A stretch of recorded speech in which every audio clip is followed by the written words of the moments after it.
or download the EWN app. Calling all the brightest minds in Gauteng. Time to flex your general knowledge smarts in the brain of 702. Enter now on primemediaplus.com. T's and C's apply. You're with Clement Manyathela On 702. Let's Walk the Talk, streaming on the Prime Media Plus app, DSTV channel 856, 92.7 and 106 FM.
8 minutes after 9 o'clock. Dumelang, welcome to the show on this beautiful Tuesday morning. How are you doing, vandag?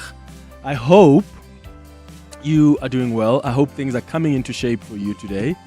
Thank you for being with us here on 702. We always appreciate being in your company and yours, ours. The Clement Manyathela Show starts with the 702 open line on 011-883-0702. The WhatsApp line is 072 702-1702. So, do you know how long we have been waiting for the Phala-Phala judgment from the Constitutional Court? Take a guess. Since the Constitutional Court justices had arguments in this matter, how long has it been? Well, today officially marks 448 days. That is an entire year and almost 3 months. Is this the longest time we've had to wait for a judgment from the Constitutional Court? I'm not sure, but I bet you it's definitely going to be one of the longest times, if not the longest time, we've ever had to wait for judgment from the concourt. So what is going on? If you forgot about the case, I wouldn't blame you because it's been so long, so I'm going to try and rejig your memory a bit.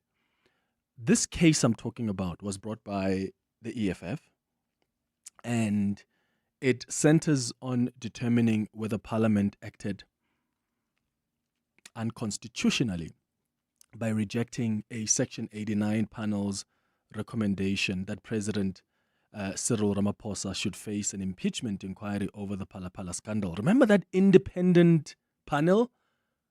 Remember who sat on the independent panel? Sillo, the advocate at the Madlanga Commission, Sillo Mahlape Sillo.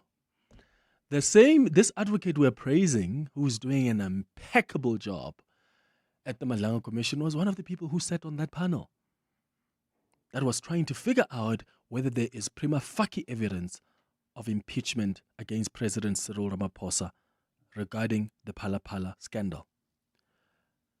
So the EFF then filed papers in the Constitutional Court to declare the decision taken by the National Assembly. Remember, the National Assembly had decided not to adopt the independent panel's report on Phala-Phala and not refer it to the impeachment inquiry. So the EFF filed papers to say to the Constitutional Court, please, can you declare this decision by Parliament as irrational and unlawful? Because Abo Mahlape Sillo and all the other legal experts who were sitting on this panel didn't say the president must be impeached. No, it didn't. In fact, they said, we recommend that there must be an inquiry that's created and we give the president an opportunity to actually answer questions and we can bring in other people as well if needs be. But it's an impeachment inquiry. Yes, no president wants to sit through an impeachment inquiry because it's too invasive and, I mean, it takes you away from the work you're supposed to do. It's like, remember Busisiwe Mkhwebane? Think of an inquiry like that where she sits there almost an entire day being asked questions and evidence being led, and the president would have to go through that grilling process. So I get it. Nobody wants that. But it's Parliament that said we need an independent inquiry that can assist us with how to move forward from this issue.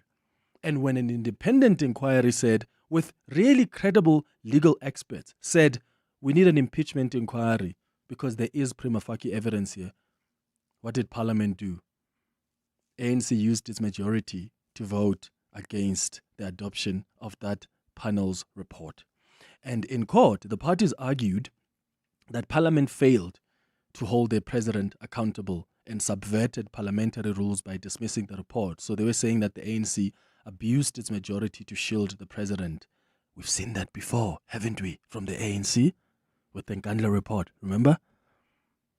So that independent panel found that there was prima facie evidence that the president breached his oath of office and anti-corruption laws.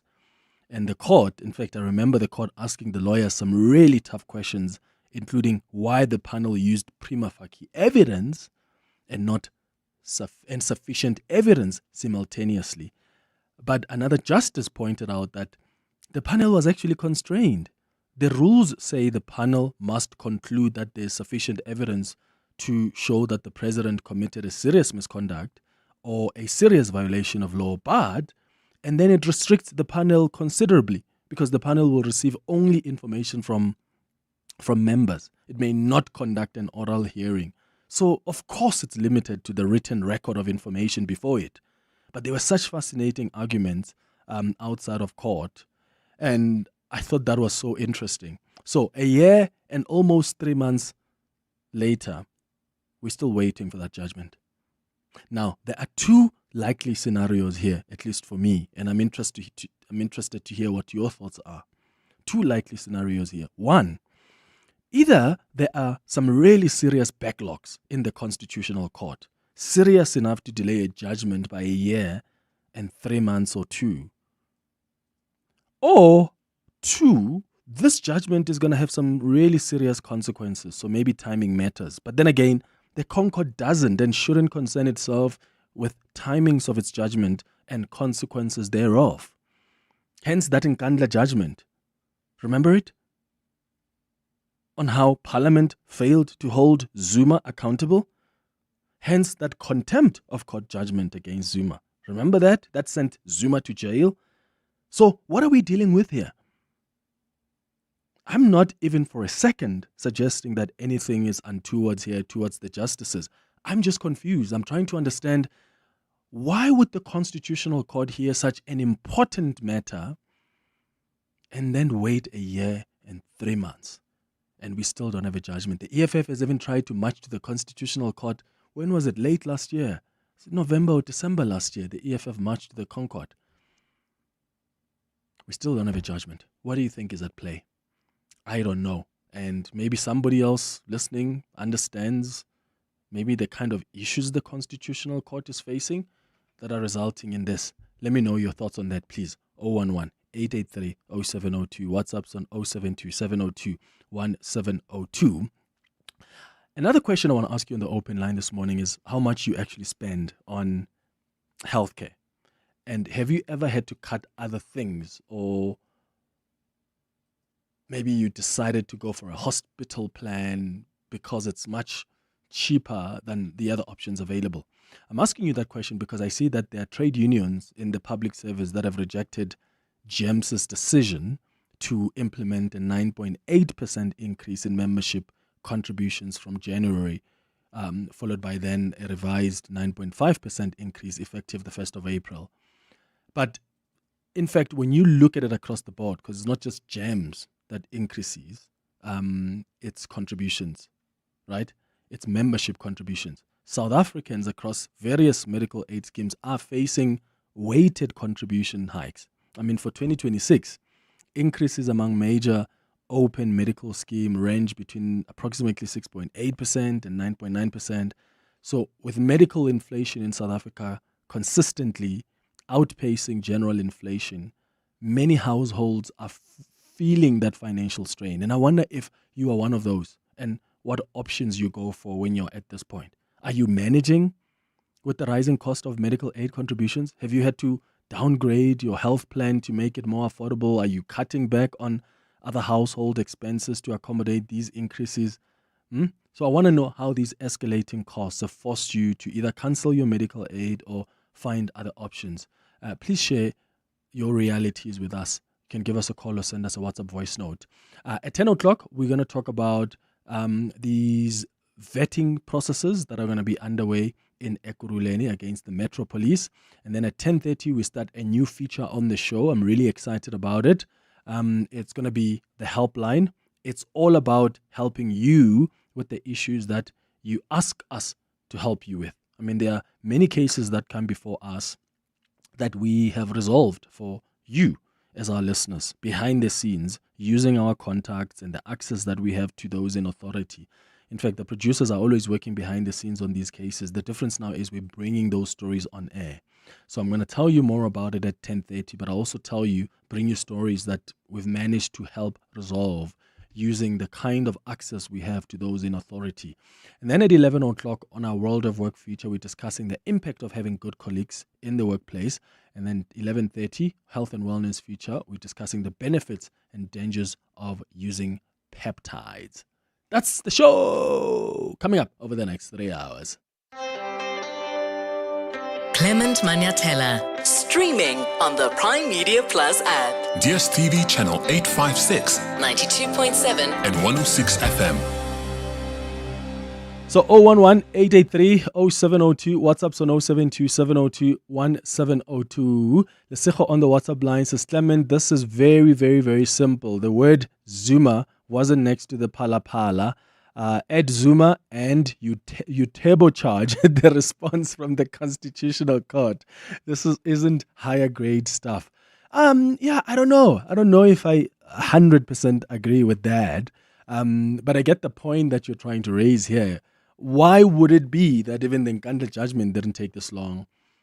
Why would it be that even the contempt judgment against Zuma didn't take this long? Unless it has, and I've forgotten that. Please remind me. What is going on?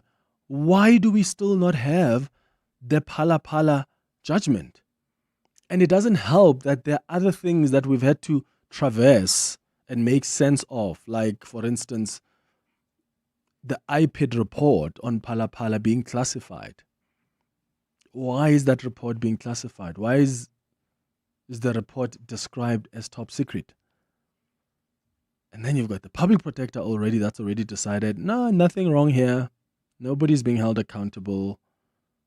You've got the South African Reserve Bank that said nothing went wrong here. SARS released a statement explaining what happened with that businessman. The police or the NPA decided, no, we're not prosecuting anybody here. So we're stuck. And there are many people who thought maybe the Constitutional Court judgment is going to help us approach this matter in a way. It's going to really give us some direction here. 1 year and almost 3 months later, we're still waiting. I'm going to come to your WhatsApp voice notes and calls in a moment. I want to bring in Karen Mon, who's a legal journalist, because Karen reports on these matters a lot and watches them very closely. Karen, thank you so much for quickly coming in. Good morning. Thank you for having me, Clement. 448 days officially today since we have been waiting for this judgment. Are you just as surprised, or do you have some kind of explanation why this could be the case?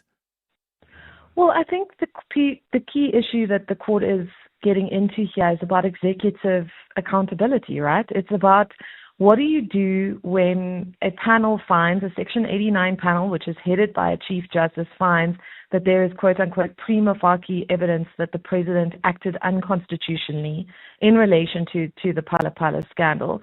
But that report is then not adopted because, by a vote in Parliament, all there needs to be is a simple majority to put into place the impeachment inquiry that the panel recommended, and that doesn't happen.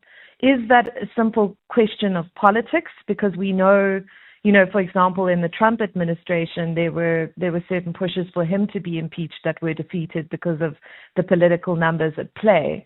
And is that something that we have to accept in a constitutional democracy? Or is it that, there's such manifest evidence of irrationality on the part of Parliament in making that decision that the highest court in the country needs to intervene?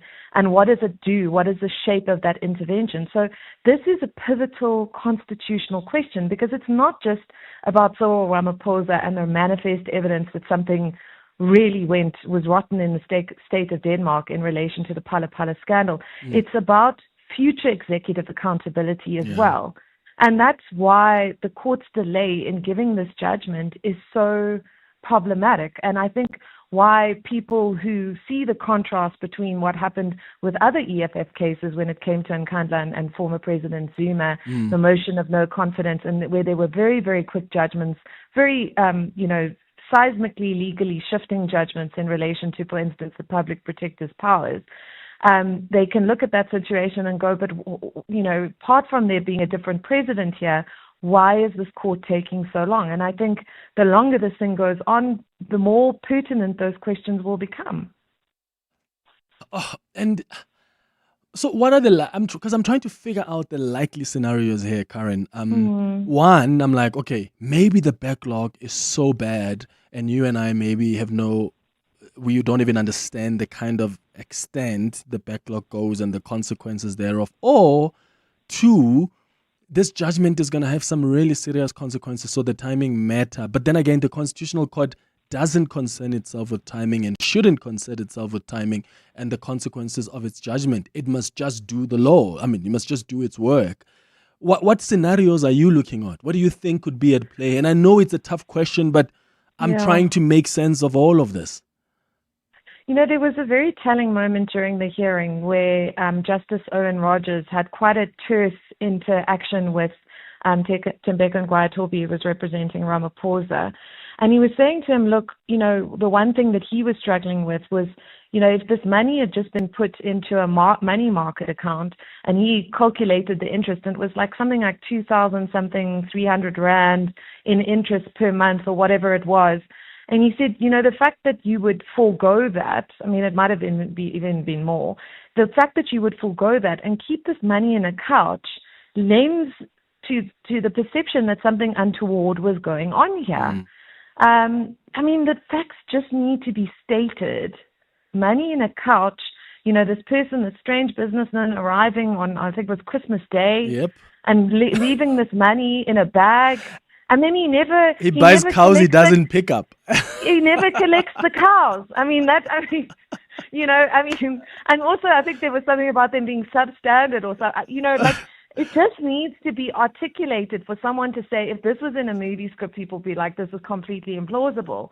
And so in the wake of the situation, many would look at the panel saying, not that Ramaphosa should be stripped of office, but there was enough there to justify an impeachment investigation that would essentially lance the boil that Phala-Phala is, get all the stuff out in the open, and allow us to move on as a country. And I think, what for me is going to be interesting when this judgment does eventually come out, Clement, is it unanimous?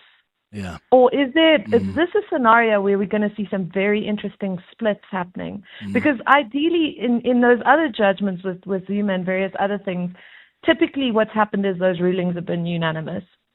Or if, as in the big one that wasn't the case with that was, of course, the contempt issue, where there was a very sharp disagreement with the court about jailing the former president.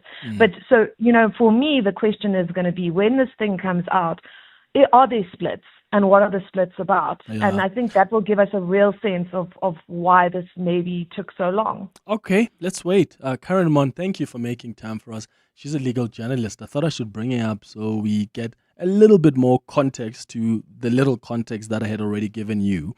RJ on the WhatsApp line says, Clement, it's all about putting the country first, considering the stability of the country and the economy. Each and every president, after President Mandela was recalled, with the exception of President Kgalema because he was the interim president, imagine the impression his impeachment and ultimate removal would create about the country being a politically unstable country and therefore not attractive to FDI. But hold on, that should never be the responsibility and the considerations of the Constitutional Court. Remember what we spoke about when Jacob Zuma was sent to jail? Remember, I am one of the people who said we must ensure that we actually celebrate, what's that Italian term I always told you about? Fiat justitia ruat salam. It's a Latin legal phrase meaning let justice be done through though the heavens fall. So it signifies the belief that justice must be realized regardless of the consequences. Is there going to be instability in this country? If this judgment says, Parliament, you failed to hold the president accountable, you should have allowed for an impeachment inquiry that the president goes through, sure, possibly. But justice must still be done. So what must happen? Tomorrow, it's going to be the case of, you can't touch the leader of the ZCC or the leader. I'm trying to think of the powerful figures in society. You can't touch that person, even when they are facing serious matters. You can't find a judgment against them because what could happen if the church comes out and it revolts and says, no ways, we're not accepting that.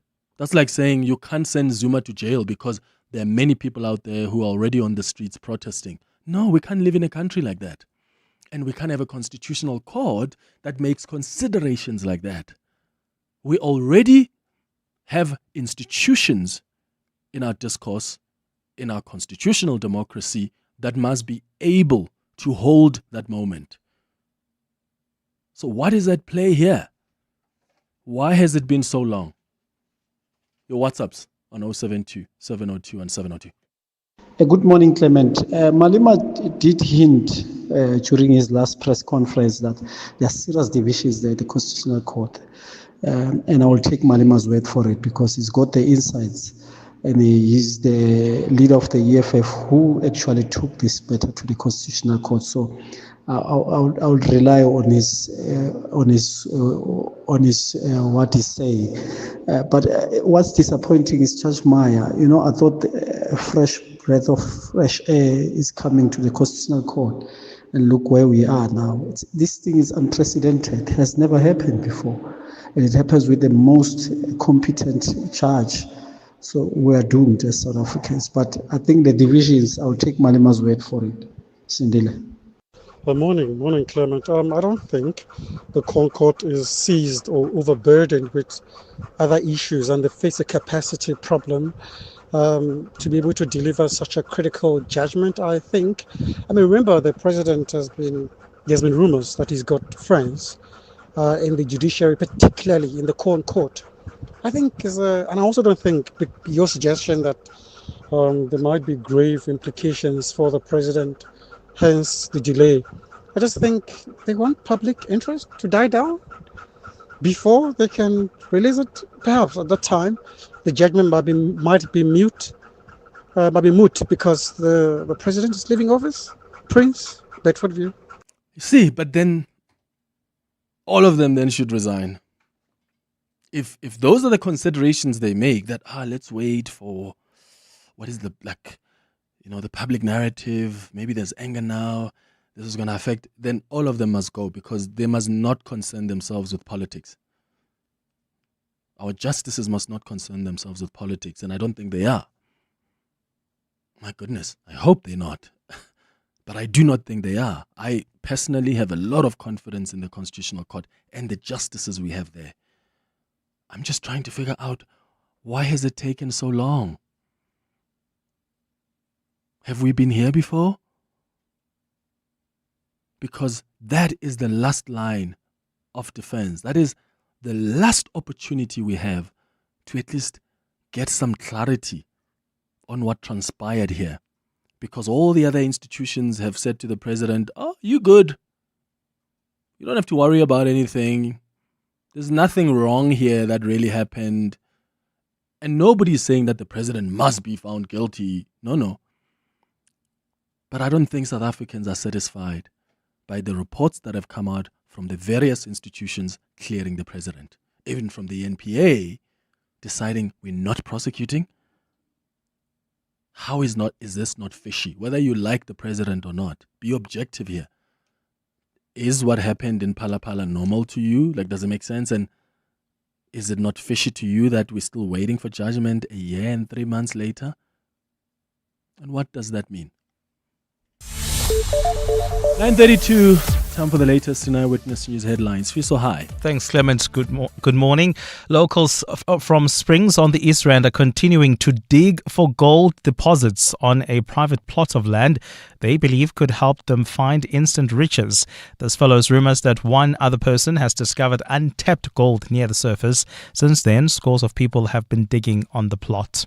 Self-confessed child killer Amberly Hughes is set to take the stand today at the Johannesburg High Court during sentencing proceedings. Lee Hughes was found guilty last year for the rape and murder of her ex-boyfriend's child. She drowned 4-year-old Nadia Jane Chalita in 2023. And Arab nations have condemned the Israeli government's approval of a process to register land in the occupied West Bank as state property. Israel's foreign ministry said the measures approved late Sunday would enable transparent and thorough clarification of rights to resolve legal disputes and was needed after unlawful land registration in areas controlled by the Palestinian Authority. Saudi Arabia, Egypt, Qatar and Jordan say the move is illegal under international law. Those are the headlines. This EWN and more at 10 or as it happens. EWN Traffic. Travelling on the M1 South, we've got bumper-to-bumper traffic between Collet Drive and the Kilani Bends due to a major accident seen right near Harton Drive. Please be on the lookout there and expect about a 20-minute hold-up. There's also queuing traffic on the Mark 1 North between Boyson's Road and the Crown Interchange while travelling on the N1 North towards the city of Tshwane. Be on the lookout for some delays approaching New Road. And also, if you're heading towards the city of Tshwane, more delays along the R21 North approaching Olifantsfontein Road. That's due to roadworks taking place along the route. And then if you are traveling in or towards Bedfordview, do expect heavy traffic volumes along the R24 West right as you approach the N12 merge coming out of Edenville Road. That's due to an accident. More updates coming up at the top of the hour. Stay tuned. There's more EWN on air, online and on the EWN app.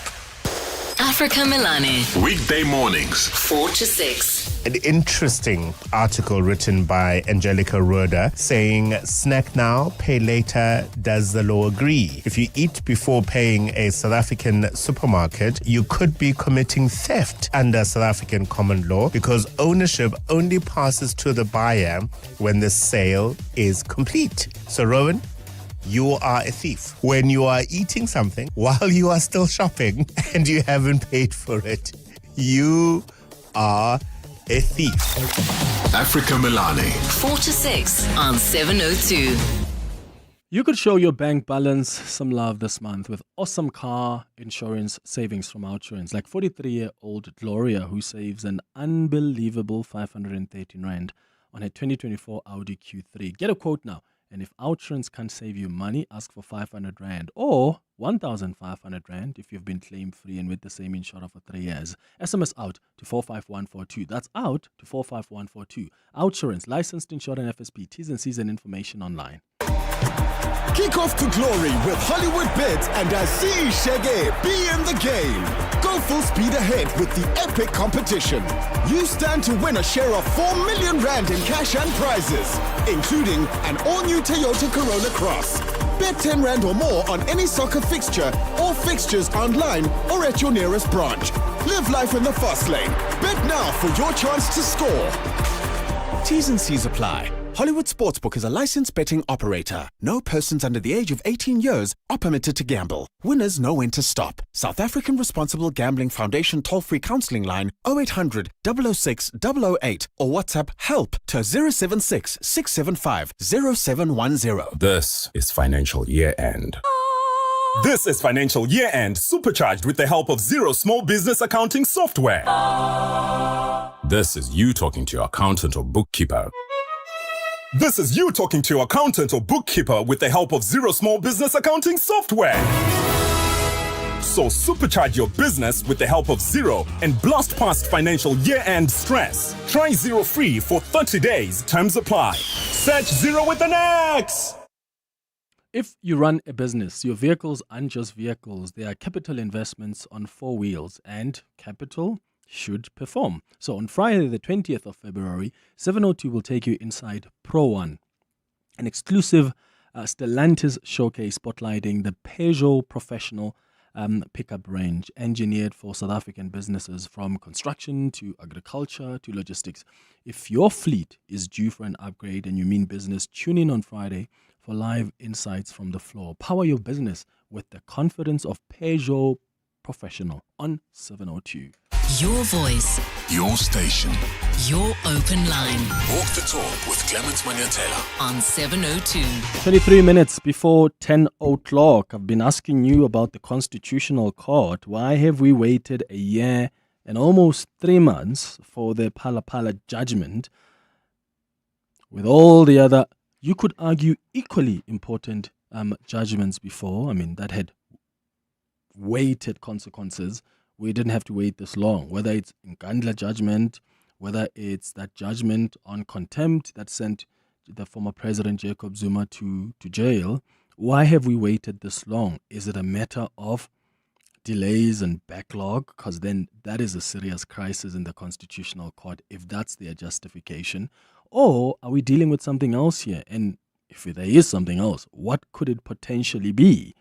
I'm also asking you about how you're managing with the rising cost of medical aid contributions. Have you had to downgrade your health plan to make it more affordable? I mean, with medical inflation in South Africa consistently outpacing general inflation, there are many households that are feeling that financial strain. So some of the messages that have come through on that, Just X on the WhatsApp line says, Clement, with regards to the rising medical aid costs, I've had to downgrade my medical aid option to network plan.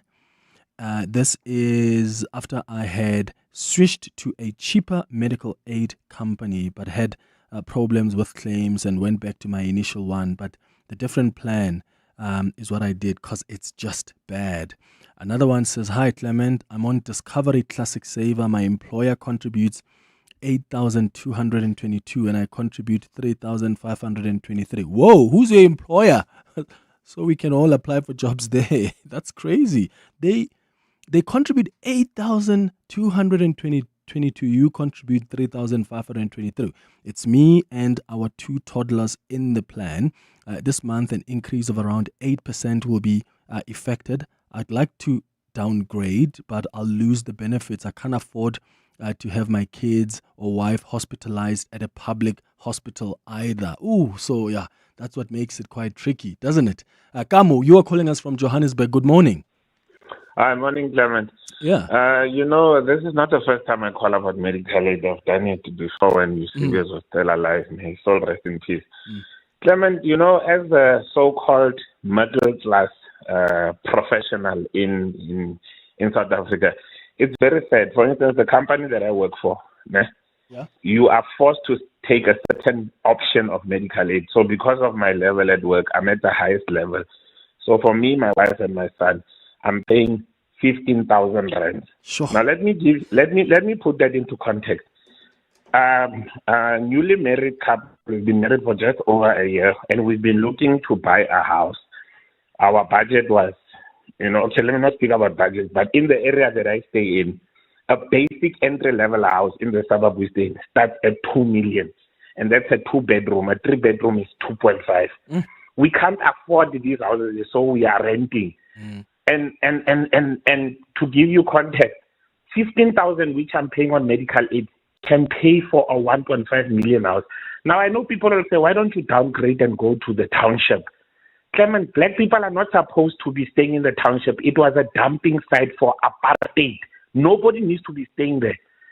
So, I'm stretched as it is. And I don't know when we are going to be able to get into a nice house in the suburb because we are renting. It's a bit cheaper if you rent. But it's really, really frustrating. And we only have this because government is not fixing public health care. That money, I should be pumping it into a bond or an investment on educational savings because I want my son to go and study overseas when he's done with matric. But we just can't. We just cannot. We are being abused by this country. That's what I always refer to, the double tax.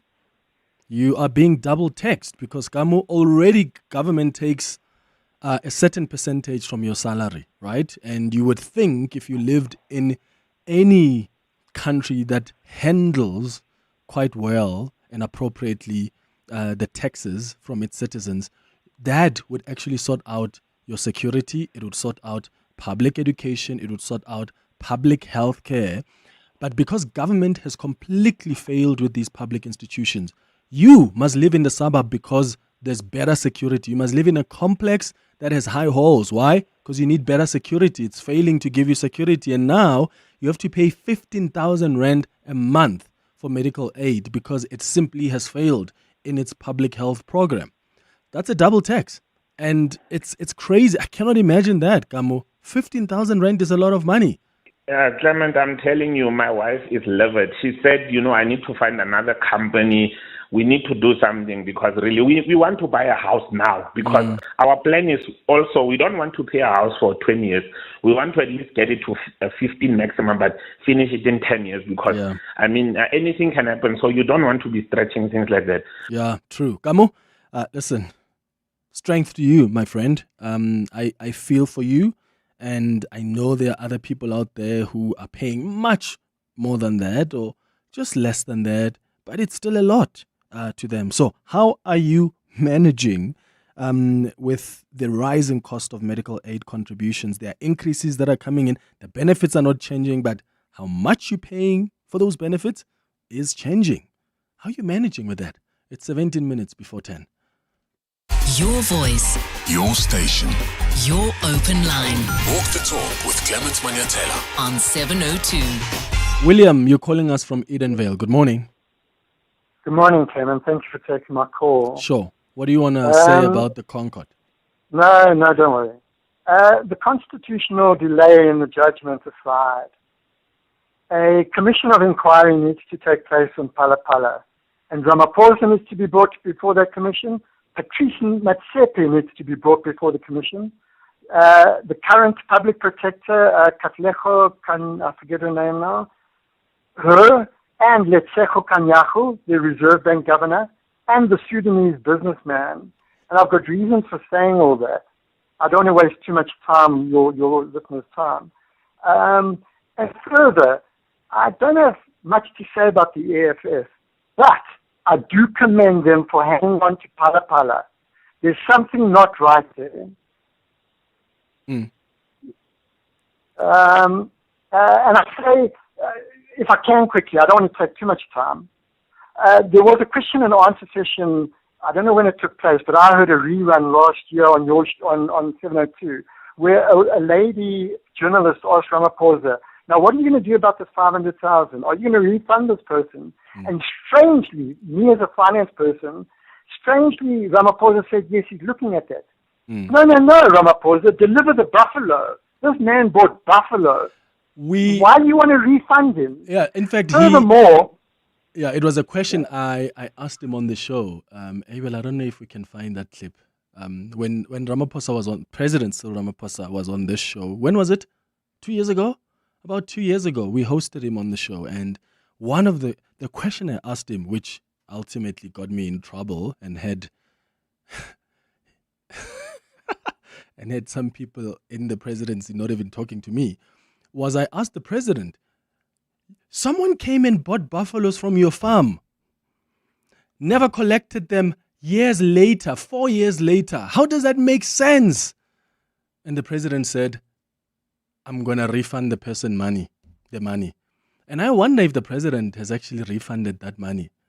But that is already suspicious. That is already suspicious. Can you imagine going into a shop and buying, I don't know, whatever goods you're getting from that shop and you're paying cash for it, but you don't collect the goods? 4 years later? 5 years later? And counting? And the president said, no, we'll refund the person. Well, the refund, I wonder if it's happened. Maybe we should check with the presidency if that is what has happened. But I doubt it. But even if the refund has happened, isn't that suspicious? Isn't that weird? And hence I'm saying the Phala-Phala judgment is probably going to help clarify things, because the Constitutional Court, and I know, they're not looking necessarily at the merits extensively of that Phala-Phala matter, but they're looking at how Parliament, dealt with it. Has Parliament failed in its constitutional obligation? Has it once again allowed for the ANC to use its majority to vote and abuse its majority to process and approve an irrational decision? Oh, Abel has got that clip of President Cyril Ramaphosa when he was on the show, and I asked him about this matter. Well, because he has a claim. He has a clear claim, and it's a claim that needs to be met, and we are in the process of dealing with that claim. By dealing with it, you mean repaying the money? Oh, yes, we have to. Okay. You nearly resigned because of this scandal, Mr. President. What changed your mind? Did I really? I spoke to two of your best friends on the show who said they managed to convince you. And also, never mind that, your Secretary General, Fikile Mbalula, again, in public said they stopped you from resigning. Really? One is to ask not only what changed your mind, but how do you expect the electorate to trust that as you're asking for them to vote for the ANC with you as the presidential candidate? Yes. They must trust that you'll see to 5 years, that you will stick around and not quiet quit, or not quit on us as a nation, but actually be up for serving till the end of your term if you're voted back into power. I will be voted back into power, CD, and many may not like this, but it's going to happen. And I will serve my term. And serve is the operative word, serving the people of South Africa with the best that I can give in the remaining years of my life. I'm 72 this year, and I will be prepared, willing, and able to serve the people of South Africa, because there's much that needs to be done to improve their lives. That's what the president said when we had him on the show. So, and of course he did want to resign at some point. I had two of his best friends. I called them on this show on air. His two closest friends, they said to me on air that, this chap was literally writing his resignation letter, and we told him, no, don't give up. And there were people who were going to his house trying to stop him from resigning. And which is why I think, should the Constitutional Court come and say, Parliament, you failed in your duty, you should have at the very least allowed for an impeachment inquiry. No president wants to sit through an impeachment inquiry. He's likely to resign. I don't see how the president is going to say, okay, cool, I'm going to sit there every day for hours for about 3 months while I'm being asked some really tough questions and I'm being grilled by members of parliament for 3 months in glare of the public. I don't think he's going to do that. I think if the concourt comes and says impeachment inquiry, and that's where government goes, that's where parliament goes, and then you're likely to have the president resign. And maybe those are the consequences that are facing us.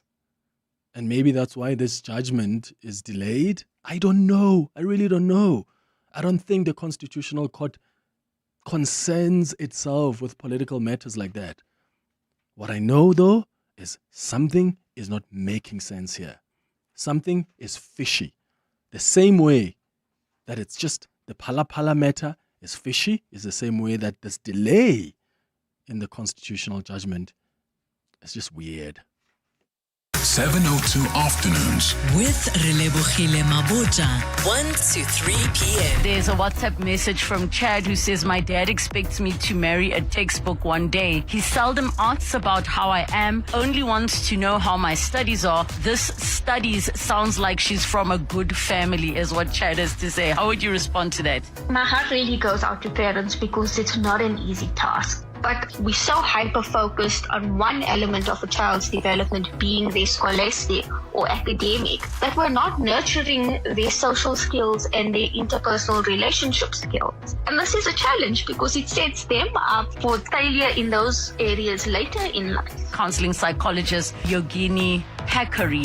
702 afternoons. With Relebohile Maboja. Let's walk the talk. Zansi, you don't want to miss out on playing Powerball and Powerball Plus for 64 million rand in total estimated jackpots this Tuesday. Play Powerball for an estimated 42 million rand and Powerball Plus for an estimated 22 million rand today. Buy your tickets now in-store on nationallottery.co.za, the mobile app or cell phone banking. Panda Pusha Play. Players must be 18 years or older. Play responsibly. Ituba is the proud operator of the National Lottery. If a holiday is on your list this year, now's your chance. For 4 days only from the 19th to the 22nd of February, the Pop-Up Flight Center Travel Expo is unlocking limited time deals on holiday packages, cruises, tours, and more. Catch the expo at Sandton City Center Court or get the same offers at Flight Center stores nationwide. But hurry, once the expo ends, the deals do too. Flight Center, your center for travel. Year in, year out, we're fixing tires faster than a Formula One pit crew. My team is on top of things like tire whisperers. If an unforeseen accident were to happen in my workshop, at least I've got My Way business insurance to keep the wheels turning. Visit myway.co.za or dial 0860 64 64 64 and get a quote today. My Way is a licensed non-life insurer and FSP. T's, C's and standard rates apply. My Way. Live your way. John Perlman. Weekday afternoons. 3 to 6. What would be so difficult for authorities to simply say that blue lights can be used to ask people to move out of the way because somebody's in a rush, but they can never ever be used as an excuse for the breaking of regulations? You cannot use the blue light brigade because you are late for an appointment. Don't create a situation where you are the creator thereof. There is no excuse for you to contravene legislation because you think you need to get the person somewhere before a certain period of time. John Perlman. 3 to 6 on 702. 702 Afternoon Drive with John Perlman is proudly brought to you by Telkom Business. Possible begins here. Your voice. Your station. Your open line. Walk the talk with Clement Manyathela. On 702. 6 minutes before 10 o'clock. Morning, Clement. Selma from Roodepoort. It seems like these judges on the concourt bench are scared of losing their jobs. I mean, if Cyril Ramaphosa can appoint a guy that wasn't even on a short list, then I suppose he can fire the other guys too that are there on the bench. So I think they're scared of losing their jobs if they give if they say that he should be prosecuted. So I think he's being very much protected. Thanks for a lovely show. Bye. Clement, look, man, I don't think it's even relevant whether the judgment is unanimous or there is a division when it comes to this judgment. Obviously, there is a majority judgment there. So I think the justices in the Constitutional Court, they just have to release this judgment. It has been sitting with them for more than a year. What more are they looking for? What precedent are they setting towards us, the citizens, about other judgments that are still in waiting? And I really think this is just an incompetence from the Constitutional Court. They should just give us the judgment. That's just about it. Whether it's unanimous or it's divided, well, the majority, I'm sure it's there. That's why we have 11 justices there. Swiso. Yeah.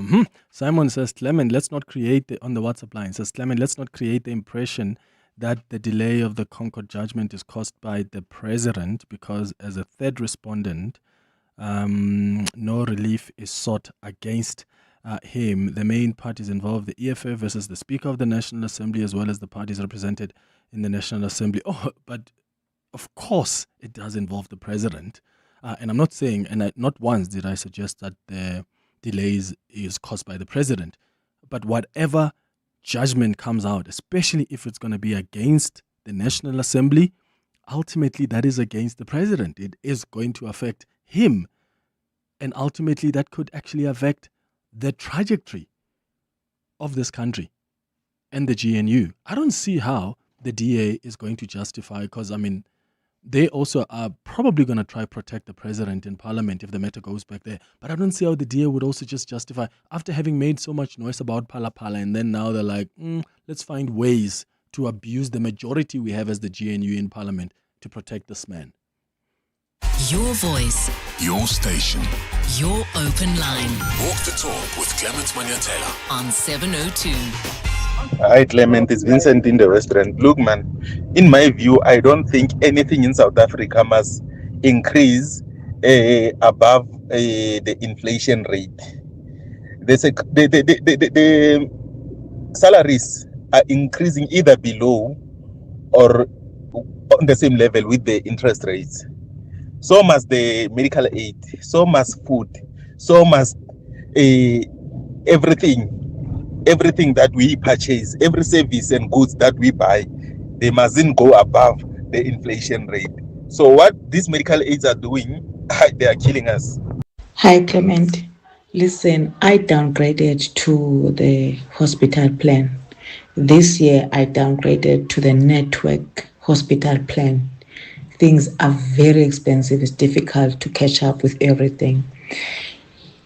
I wear glasses. I've been looking for a government place where I can go and renew my glasses. Last year I went to an optometrist and the whole package, it came to 8,000 and something. I ended up doing just the reading glasses only. And if I want like the complete glasses that I can like be able to drive with and have all those like things for the sun and everything, shades, it costed like more than 8,000. So I'm looking for a government place where I can do the glasses, please, even if it's reading glasses, and I'm willing to pay. Anybody knows? Please help us. Speaking of glasses, I don't know if you have picked up that whenever I read WhatsApp text, which I try and avoid, I read very slowly because I really can't see. And I think I'm struggling to see from far. And I think because it's been recommended to me years ago that I need to get glasses because I work on TV and I read an auto cue. So your eyes tire from the screen, the television screen. But I really I don't want to wear glasses.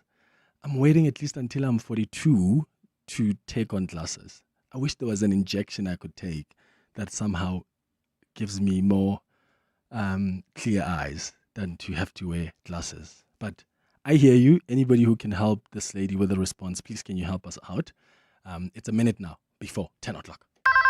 Smart Steve from Momentum. Hello. Smart Steve, my daughter just turned 18, right? And now she's got a license and a boyfriend. You're worried about her safety. With Momentum Safety Alert, she can access help 24/7. Is that the emergency response version of Curry in a Hurry?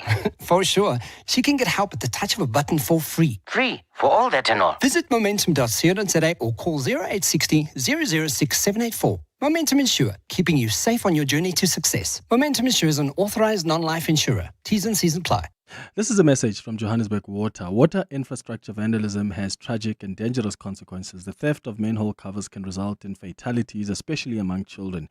Each damaged pipe, illegal hookup, or vandalized pump jeopardizes access to clean water, disrupts service, and threatens public safety. Report suspicious activity to the City of Johannesburg at 0800 002 587. Help combat water infrastructure vandalism. Your alertness can prevent disasters. Johannesburg Water. Water utility that cares. To walk the talk is to turn words into meaningful actions. And it's what we at 702 are committed to doing every day. We are also committed to following the rules set out by the Broadcasting Complaints Commission's Code of Conduct. To give you balanced programming, fair comments, and accurate news. But if we stumble along the way and you feel we are not living up to the code, let us know on comment@702.co.za. And if after that you're still not happy, you can direct your complaint in writing to the Broadcasting Complaints Commission. email bccsa@nabsa.co.za. For more, visit bccsa.co.za. When the Mahindra Fusion Fest 2026, powered by 702, brings you Z, Focalistic, Dali Wonga, Zoe Mudija, and more. Fashion, art, and music will take center stage. And so can you by playing the daily Mahindra Fusion Fest quiz on 702 for up to 10,000 Rand and 2 tickets to the fest. WhatsApp the keyword Mahindra to 072-702-1702 with your name and ID number. Every day this week from 1 p.m., 702 afternoons with Rebukile Mabucha could call you back. The Mahindra Fusion Fest 2026, powered by 702. TCs and more on primemediaplus.com. This is EWN. Good morning, I'm Sfiso Zulum. Locals in Springs on the East Rand are continuing to dig for gold deposits on a private plot of land where they believe that could help them find instant riches. This follows rumours that one other person had discovered untapped gold near the surface, and since then, scores of people have been digging on the plot. Nawakanya Mtambo is there. I'm standing in the middle of what would be a cattle kraal, now turned into a mini mine, slap bam in the middle of an informal settlement. The owner of this particular plot charges 20 rands for entry for those who wish to mine for gold. The plot is the size of about 2 soccer fields, and just looking out across, I can hardly count the number of holes now dug by the locals hoping to strike gold. There are at least 30 people here for now, the early birds who hope to catch the gold, because I'm told much later larger numbers are expected throughout the course of the day. Some are illegal miners by trade, while others are novices, unclear what exactly it is that they're looking for. After loading several buckets onto a bakkie, they all make their way to a nearby river to sift the waste from any gold that may be present. Those that have been lucky say they've sold it off and earned at least 3,000 rands at a time. Nogukanya Mtambo, Eyewitness News in Springs in the East Rand. The case against self-confessed child killer Amber Lee Hughes has yet again been postponed to allow for more consultation time. Lee Hughes was expected to take the stand today in the Johannesburg High Court during sentencing proceedings. The 26-year-old was found guilty last year for the rape and murder of her ex-boyfriend's child. She drowned 4-year-old Nada Jane Chalita in a bathtub in 2023. In the Western Cape, an anti-gender-based violence petition in Knysna has secured over 5,000 signatures to block the bail bid of a man accused of killing his girlfriend. Mervyn Bok allegedly killed his 39-year-old partner Velia Stadium in December and dumped her body in the bushes near Knysna's iconic Red Bridge. Bok made a brief appearance in court yesterday and his bail application was postponed to tomorrow. Cam Ray Clark reports. Community members submitted a hard copy petition with more than 1,000 signatures to the court to oppose Mervyn Bok's bail. An online campaign that garnered more than 5,000 signatures was also handed in. Velia Stadium's body was found in a shallow grave in Knysna days before Christmas. It's the state's case that Stradum's boyfriend killed her and tried to deter a search for the woman by pretending to be her in text messages to her friends and family. Family spokesperson Warwick Langisa says relatives and community members picket outside the court for every hearing. With the support of our community and of course our local GBV movement, we picket before court every morning and even after court, and it helps a lot, and that's why we could even to present to court, and that was also taken in as an exhibit. Mervyn Bok's final bail bid is expected to be heard on Friday. Cam Ray Clark, Eyewitness News. And Arab nations have condemned the Israeli government's approval of a process to register land in the occupied West Bank as state property. Israel's foreign ministry said the measure, approved late Sunday, would enable transparent and thorough clarification of rights to resolve legal disputes and was needed after unlawful land registration in areas controlled by the Palestinian Authority. Saudi Arabia, Egypt, Qatar and Jordan say the move is illegal under international law. The European Union wants Israel to reverse the move.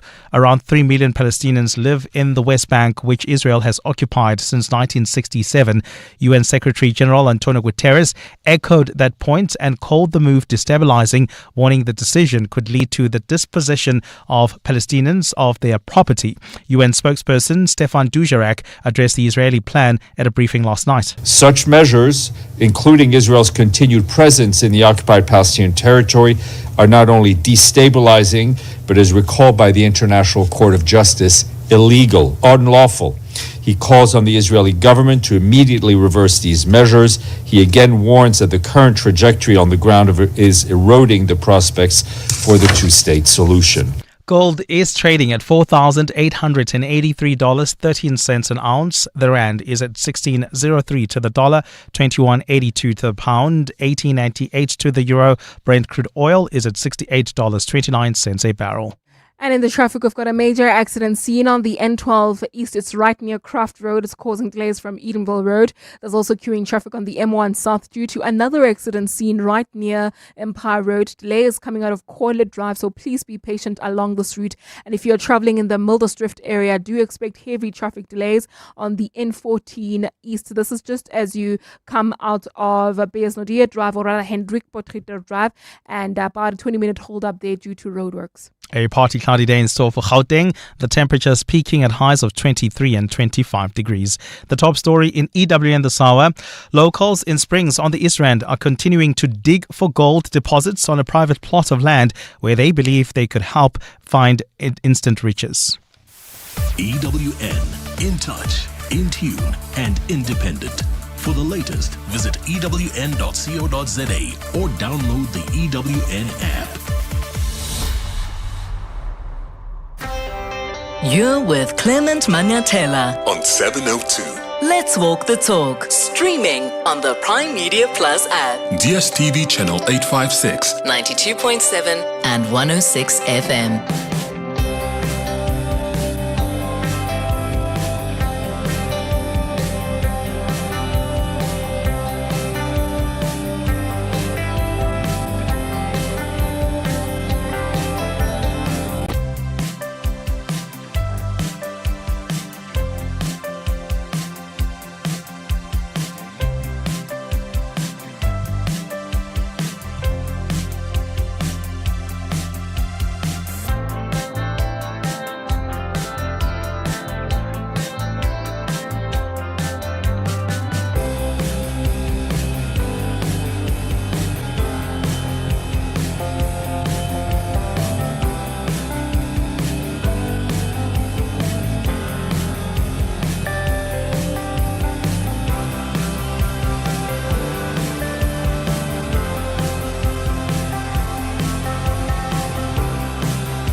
8 minutes after 10 o'clock. Dumelang, welcome to the second hour of the Clement Manyathela Show. Thank you so much for staying with us here on 702.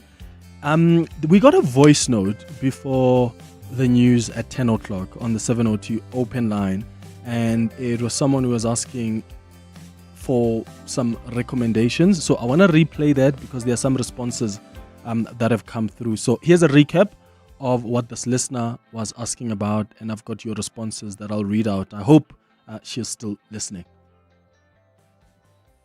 Hi, Clement. Listen, I downgraded to the hospital plan. This year, I downgraded to the network hospital plan. Things are very expensive. It's difficult to catch up with everything. I wear glasses. I've been looking for a government place where I can go and renew my glasses. Last year, I went to an optometrist, and the whole package, it came to 8,000 and something. I ended up doing just the reading glasses only. And if I want like the complete glasses that I can like be able to drive with and have all those like things for the sun and everything, shades, it costed like more than 8,000. So I'm looking for a government place where I can do the glasses, please, even if it's reading glasses, and I'm willing to pay. Yeah, so I've received a number of responses. So let me start with Lynn, who says, Clement, for the lady that needs help with glasses, St. John's Community Eye Clinic. They have a branch in Bloemfontein and at Baragwanath. The number, I hope you're still listening to us, my lady. It's 011-403-4227 or 011-933-8000. So what I'll do is I'll ask the producers to forward you these contact details and some of the messages that have come through. But I want to read these messages for the benefit of someone who may be in the same situation as well. So St. John's Community Eye Clinic, they have a branch in Bramfontein and Baragwanath. And then Movado on the WhatsApp line also says, Clement, I also have the same predicament like that listener who spoke about glasses. I ended up going to Neovision. They're very affordable. It's about 1,700 Rand and you get 2 pairs. Tiny says, good morning, Clement. The lady can go to Tshwane Hospital, Pretoria. She will get help, but it is a long process and it is about up to nothing. As far as I paid, almost plus 100 and something. Ooh, I don't know what you mean by that. But yeah, Tiny is saying that you're going to get help if you approach the Tshwane Hospital, Pretoria. And then the last message I want to read comes from Anonymous, who says, Clement, please tell your listener about the Order of St. John's Eye Clinic. There are clinics that are, clinics dotted around South Africa, qualified personnel and very, very, very reasonable costs. Oh, thank you so much for all your responses. And I hope the person who sent us that voice note is still listening and is able to check out these places you've recommended for her. I really, really appreciate you. It's 12 minutes now after 10 o'clock. You're with Clement Manyathela. 702. So, I want us to continue with the conversation we started on the 702 open line about this Phala-Phala judgment from the Constitutional Court. You'll remember that the ATM was actually a political party that put up this issue of impeachment in Parliament, which then led to this independent panel being established and these legal experts coming together. And then they produced this report that said that there is prima facie evidence. There's prima facie evidence that the president breached his oath of office and anti-corruption laws. And then Parliament decided to not adopt that report because, and which is what's interesting here, the report and the recommendation from this independent panel didn't say that the president must be impeached. In fact, it said there must be an inquiry of sorts. And yes, that's a precursor to impeachment. But it said, let there be an inquiry and let's hear from the president. Let an inquiry sort of establish more facts. And then Parliament decided, no, that's not going to work. The ANC used its majority to push that report aside, which was a significant thing because the EFF then went to the Constitutional Court to say, please help us understand if Parliament acted rationally in this way by dismissing this report. And it's an important approach to go to the Constitutional Court because you remember what happened with the Nkandla judgment. The concourt found that Parliament failed to hold the executive accountable, referring to the matter of the Public Protector's report on Nkandla against the former president, Jacob Zuma, because the ANC, once again, even in that case, used its majority to put that aside and not even fully and appropriately consider it. So I want to bring in now Vuyo Zungula, who is the parliamentary leader for the ATM, joining us on the line. I'm hoping we can bring in the EFF as well at some point. Vuyo, thank you for making time. Good morning. Morning, Clement, also to everyone listening. So today officially marks 448 days since we've been waiting for the Phala-Phala judgment from the Constitutional Court. Has anything been communicated to you guys I know you've joined the EFF in that court case, in the Constitutional Court. Has anything at all been communicated to you? We wrote to the registrar of the Constitutional Court on the 2nd of Feb, raising concerns about the delay of over 14 months on the issue. We got a response that says the inquiry on the delivery of the outstanding judgment in the above matter is acknowledged. The matter is in the desk of the Chief Justice.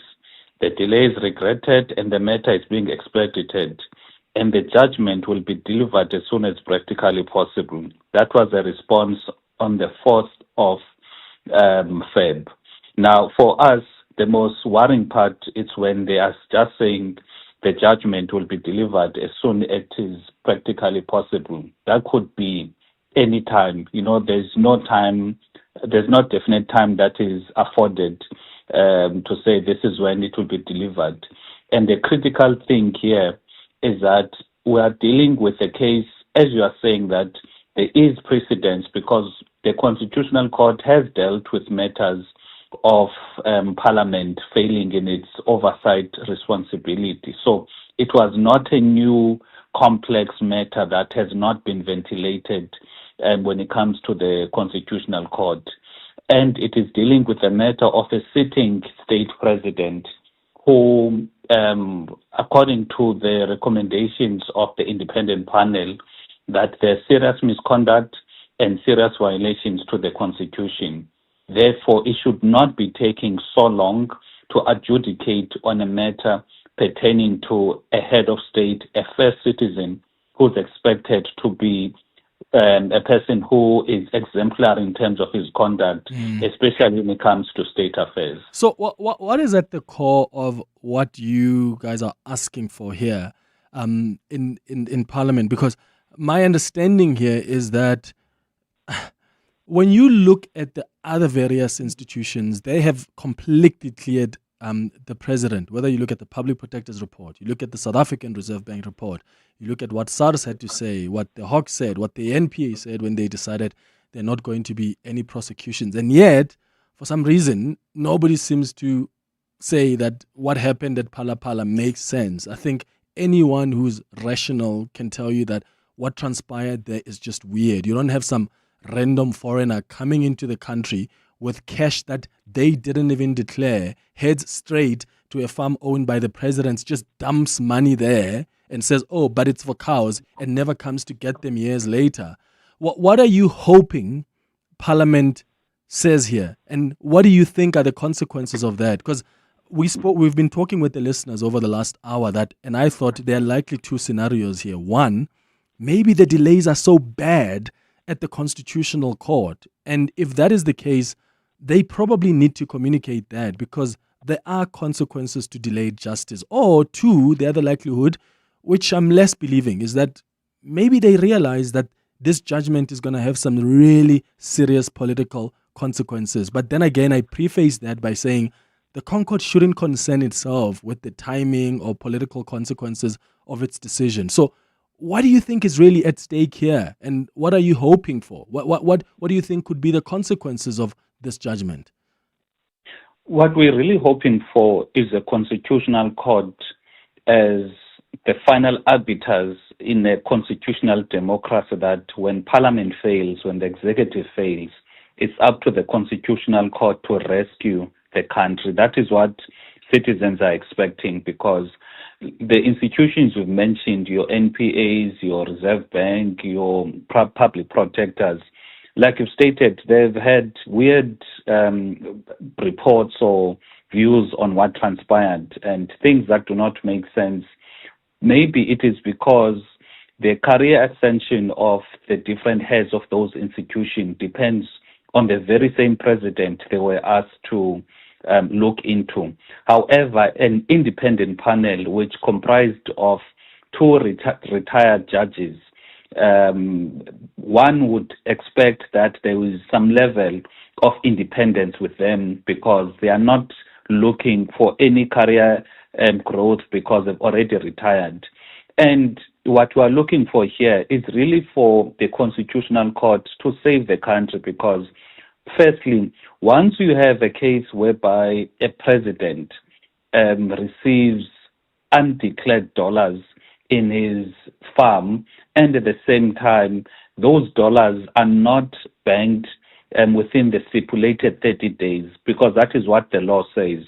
And at the same time, the president is the sole member of a close corporation that owns the farm. Therefore, there's obligations when it comes to Section 34 of the PRECA Act, that when someone in that position of authority witnesses or knows about theft of any amount exceeding 100,000, he must report it to a DPCI official.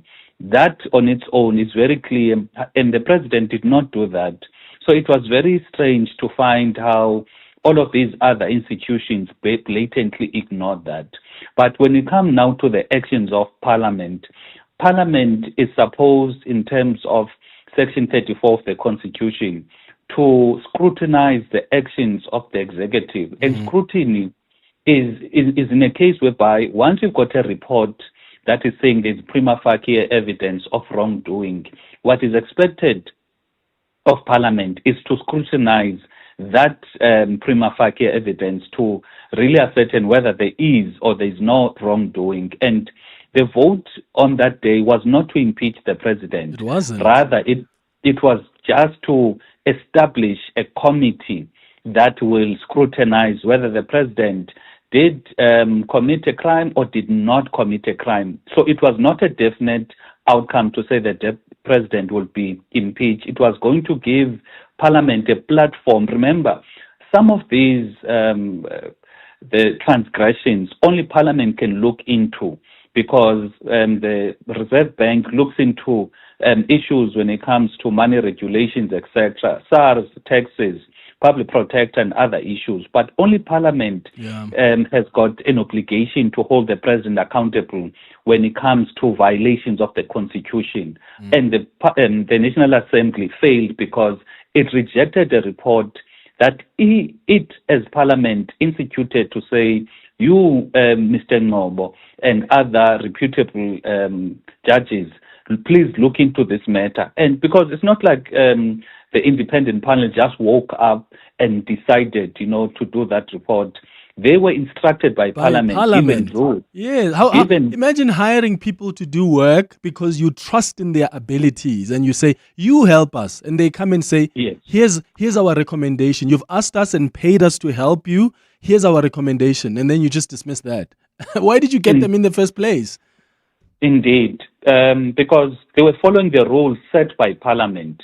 They interviewed and got evidence from the people that are implicated. We submitted evidence as people were complaining. The president also submitted evidence because his views had to be heard as well.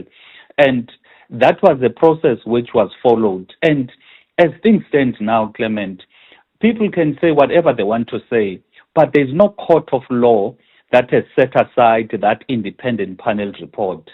Remember that time they were even saying that the president is going to challenge it in court, and after the vote happened in December, he did not proceed with that challenging of the report because it was just a political process, to frustrate Parliament or to manipulate how the ANC in Parliament votes.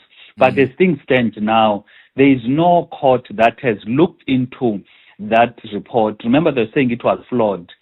It was only an opinion of the ANC to say it was flawed.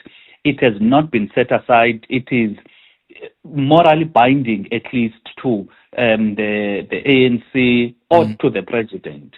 Just lastly, and I'm running out of time here. One of the things that interested me when I was following the arguments from the lawyers was that the court had asked the lawyers, some questions about the panel using prima facie evidence and sufficient evidence simultaneously. And I remember there was another justice that pointed out that the panel was actually constrained. I mean, the rules say the panel must conclude that there is sufficient evidence to show that the president committed a serious misconduct or a serious violation of the laws. But then it restricts the panel considerably because the panel then only receives information from members if, it may not conduct an oral hearing. So it's limited to the written record of information before it, which I thought was so fascinating. Do you think, that was a technical way of arguing there, sufficient consensus versus prima facie evidence? What is enough really to have even an impeachment inquiry? What was before the independent panel was what we regard as the complainants, as evidence that was brought to our attention about this, and also the evidence that Mr. Ramaphosa as president did also submit to the independent panel to clear his name because he participated, he gave them his side of the story. Now, what the lawyers were arguing, I think it was for the ANC and the president at the time, they were just using semantics in the sense that prima facie evidence and sufficient evidence, but based on what was before the panel as limited to what the rules state, because they were guided by the rules of parliament. Remember, the rules came as a result that during the times of President Zuma, I think a party tried to have an impeachment process, but there were no rules at the time. And rules were developed to deal with such instances. And when rules were followed by the independent panel, it is only then that they started now having legal gymnastics whereby they're trying to use semantics to avoid the real question here, whether it is sufficient or prima facie evidence does exist for inquiry that will fully look into the matter to, was going to be instituted. So that is what transpired. Yeah. Vuyo, I really appreciate your time. Vuyo Zungula, ATM Parliamentary Leader. It's 27 after 10. Aubrey Masango. Weekday evenings, 8 to midnight. Peter Major, mining analyst. What typically takes place if there were a find of gold in the way that the story suggests? The right process, you had to apply to the Department of Mineral and Energy Affairs to prospect a designated area. And the area is designated by you. Whatever reason you had, if you determined you want to go prospect for minerals in a certain area, you had to know a fair amount. Who's the official landowner? You have to pay a yearly fee. Aubrey Masango. 8 to midnight on 702. 702. Media is changing fast. The question is, are you leading it or chasing it? The Pulse Media Leadership Conference is a one-day gathering of bold thinkers shaping what's next for media, marketing, and leadership. It all happens on the 26th of February from 8 a.m. until 5 p.m. at the Galleria Conference venue in Sandton. You can expect insights from Springbok coach Rassie Erasmus, the CEO of Montegrey Capital, Michael Jordan, and global marketing icon Seth Godin, joining us live from New York via Zoom. Tickets are on sale now at ticketpro.co.za. Prime Media Broadcasting is a proud sub-sponsor of the Pulse Media Leadership Conference 2026. So you thought you were building a business in this economy, but day by day, somehow it grew. You kept going when the freezer didn't freeze, the bucket didn't budge, and the bank balance barely blinked. So you thought you were building a business. You weren't. It was building you. Because this isn't just what you do anymore. It's who you are. And you don't trust just anybody to protect it. Chat to your broker about Old Mutual Insure Business Insurance. Protect what built you. Old Mutual Insure Limited is a licensed FSP and non-life insurer. This message is brought to you by Eskom. Redefining for a better future. Are you running a business? Every rand counts. Save electricity and cut costs by switching off lights, computers, and aircons after hours. Use energy-efficient lighting and equipment and make saving electricity part of your daily routine. Smart energy habits mean lower bills and greener business future. Let's power success efficiently. Let's use electricity wisely. Eskom. Mzansi, you don't want to miss out on playing Powerball and Powerball Plus for 64 million rand in total estimated jackpots this Tuesday. Play Powerball for an estimated 42 million rand and Powerball Plus for an estimated 22 million rand today. Buy your tickets now in store on nationallottery.co.za, the mobile app or cell phone banking. Panda Push-Up Play. Players must be 18 years or older. Play responsibly. Ituba is the proud operator of the National Lottery. 10:30, time for the latest in Eyewitness News headlines. Fiso, hi. Thanks, Clement. Good morning. A criminologist says while the SANDF deployment to gang-infested areas will bring welcome relief to communities gripped by fear, it's not a long-term solution. Last week, President Cyril Ramaphosa announced the army would be deployed in Gauteng and the Western Cape to assist police in gang-riddled areas.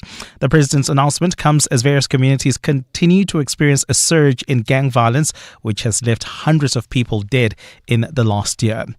Locals in Springs on the East Rand are continuing to dig for gold deposits on a private plot of land which they believe could help them find instant riches. This follows rumors that one other person had discovered untapped gold near the surface. And Public Protector Koleka Kalega has recused herself from all involvement related to an investigation into the salary of Secretary to Parliament Xolile George over a perceived conflict of interest. This is in response to a complaint laid by the DA over the hiking of George's salary by Parliament's former presiding officers by more than 80% since his appointment about 3 years ago. And those are the headlines. This EWN and more at 11 or as it happens. EWN Traffic. Traveling on the M1 South, we still have got delays. This is between Corlett Drive and the Kilani Bains. That's due to a major accident scene. Please be on the lookout there. While heading towards Benoni or even the OR Tambo Airport, do be on the lookout for a major accident scene on the N12 East. It happened right near Craft Road. Delays coming out of Edenville Road, about a 20-minute hold up there. And if you are traveling on the N3 South, some issues approaching Marlborough Drive. There's also queuing traffic reported in four ways along Winnie Mandela Drive towards Leslie Avenue, as well as in Milders Drift along the N40. We've got roadworks that are taking place coming out of Hendrik Botkhito Road, so please be on the lookout there and approach with care. In the city of Tshwane, things are looking good. We don't have major traffic volumes reported, but please be on the lookout for roadworks that are happening along the N1 North between Sefako Makhato exit and the Proof Pass interchange. More updates coming up. Stay tuned. There's more EWN on air, online, and on the EWN app. 702 Clement Helpline. 10:32, and yes, that's new imaging that we've just added on the show because it's a new feature that we are starting today. We're going to be doing it. Are we going to be doing it monthly or quarterly? Bi-monthly. Okay, we're going to be doing it bi-monthly. So let me tell you why we've decided to start this new feature before we even get to what we're looking at today. So we want to do something that is all about helping you as our listener with whatever issue you ask us to help you with. There are cases that actually come before us on a daily basis that we've actually resolved for listeners. I get emails from some of you who raise frustrations about whether your retirement has been delayed or issues with UIF or problem with the school that hasn't released your report, your child's report or results, or NSFAS that hasn't responded. And then I normally would have to call then a spokesperson of NSFAS or the CEO and ask for help. Please help our listener. I get the, Human Home Affairs Department involved, but the producers as well often get messages from you. Some of you call in, some of you send us emails, and you are always asking, some of you asking for assistance. So the producers would normally resolve some of your issues behind the scenes. And we are lucky enough to be in a position where we've got access to people in authority or some people who are able to assist. The difference now with this feature is that we are bringing the stories on air now, because I think that can help other people who are facing a similar issue at least know where to go for assistance or know what to do for assistance. So if you have a challenge that you think we could assist with, I want you to send an email on cm@702.co.za and indicate that it's for Clement's Helpline, because that's what we call this feature. Look, I'm not promising that we're going to help with every case or every challenge that you present to us, but I'm promising that we're going to try our best. And then what we'll do once we've assisted you or we're in the process of assisting you, we'll bring you on air, and then we'll hear your story and bring in people that are assisting you or that have assisted you. So this is, as I say, it's something we've been doing a lot behind the scenes. And what we want to do now is bring this on air because I think there could be a benefit here for other people who may be facing a similar challenge. And once we've resolved it for somebody else, it helps, those people to know that, okay, this is what I need to do next in order to resolve my issue. So here's what I'm going to do. After the break, I am going to bring in someone who called us and asked for assistance. I'll hear what the challenge he had that he presented to the producers, and then I'm going to bring in somebody else that the producers contacted to assist us with this listener's challenge. That's what's coming up after the break. It's 25 now, before 11. The Midday Report. Weekdays, 12 to 1. Do you have any idea why this may have happened? We have no idea because Nick is such a lovable young 22-year-old. So we just want to see it as a case of prime situation. And the family also would want to push the whole issue of being a Nigeria versus South Africa issue aside. We don't want people to jump on this and make it a Nigeria against South Africa thing. He was targeted because he was Nigerian. He was targeted because he's not South African. We don't believe that. Solomon Izang Ashom's family spokesperson. The Midday Report With Mandy Wiener. 12 to 1 on 702. 702. Whether you love watching great films or dream of making them, the Joburg Film Festival, in partnership with MultiChoice Group, a Canal Plus company, from the 3rd to the 8th of March, is something for you. Experience powerful local and international cinema on the big screen and tap into the JBX Talks, where the people shaping film unpack the craft, the business, and the future of storytelling. It's more than a festival. It's actually a front row seat to the film world. Book your tickets now at joburgfilmfestival.co.za. Tip your way to glory in the Hollywood Bets Punters Challenge, the free-to-play horse racing game with daily cash giveaways and massive jackpot prizes. Pick all the winners on the race card and you could win 100,000 Rand. Bet 50 Rand or more on your selections using the Bet Slip feature and you could walk away with 1 million Rand.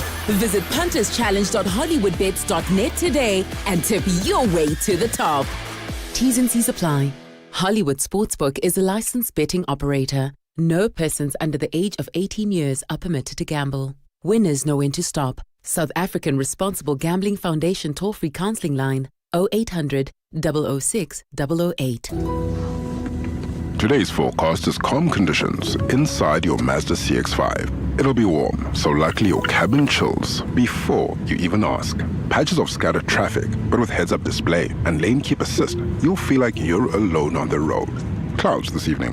Perfect for that Bose sound system.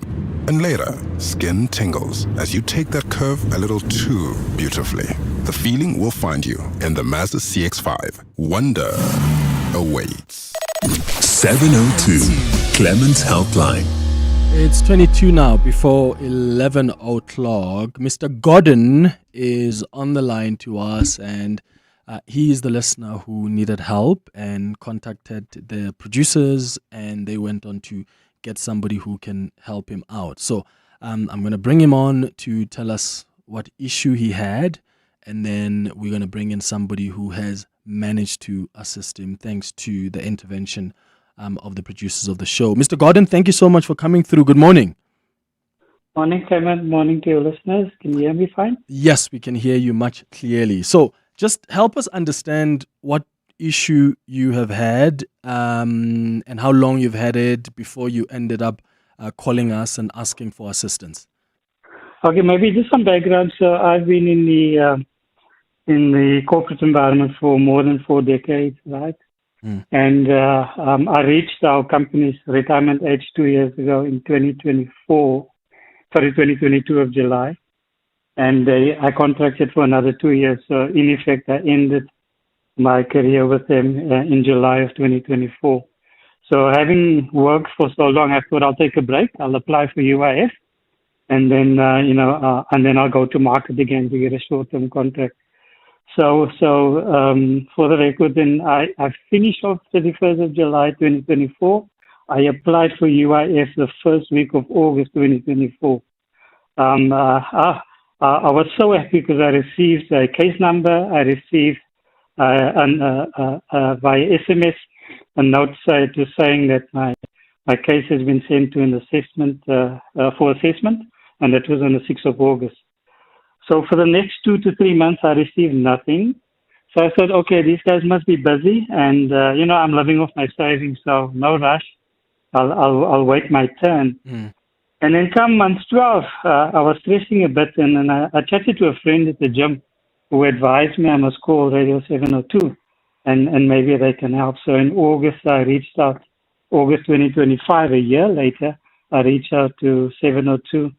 And then I was referred to a lady called Sindiswa, who is an UIF expert and practitioner, who then started engaging me. Yeah. And we've got her on the line as well. So I'm going to ask you to hold it right there, Mr. Gordon, and I'm going to bring in Sindiswa Mbonambi, who is a UIF practitioner that we actually hooked you up with to help assist you. Sindiswa, thank you so much for also making time for us this morning. Hi. Good morning, Clement, and good morning to your listeners. Am I clear? Yes, you are much clearer. So the producers contacted you because Mr. Gordon needed some assistance. What was the central core issue here, and how were you able to intervene? Okay, when she sent me an SMS, she was like, okay, I have this listener who needs help with the UIF, and I was told you are the best person to talk to. So I've gave him your number. Please reach out to him and see if he can assist. That was joy to my ears, and I was like, okay, I'll contact him and I'll definitely assist, and I will keep you updated. And that's how we started the conversation. What was the issue, and how did you manage to assist? Okay, upon calling Mr. Gordon, he was very stressed and down. And I assured him that you are not going to walk the journey alone, because a lot of applicants, their fear is to walk the journey alone. And he narrated his story. And while he was narrating his story, I picked up a number of issues that he was not aware of. First of all, he was using the platform that was no longer in use, the U-filing. U-filing. Yes. Okay. At the time, it was no longer in use. Therefore, what he received was an automated message. Okay. And then we needed a proof that the application was indeed submitted, which he did provided that to say the application was approved. And then we also indicated that there was a new online platform where he could register. But before that, we wanted the SMS that he's talking about, and then we investigated, we reviewed the documents, we escalated the matter to the headquarters because he had all the evidence that the application was submitted within the turnaround time, even though he utilized the platform that was no longer in use, unaware that it was no longer in use. And there was a proof that the application was submitted. And upon doing all of that, I realized that he was drained emotionally, financially, and we escalated it to the relevant office, which a few months later they responded with his application being approved. In between those, he was getting constant updates from me. Okay. So where is the matter now? He was approved, he was ecstatic, and he was paid what it's rightfully his. Oh, and when was the payment made? It was, I think, 3 months after we submitted on the new online platform. A few months later, he was approved, and then a few months down the line, that was all within the year of 2025, he was fully paid. Oh, that's amazing. And Cindy, so let me hold you there because I want to come back to you because there are other issues I know around UIF that listeners may have questions around on how to approach matters.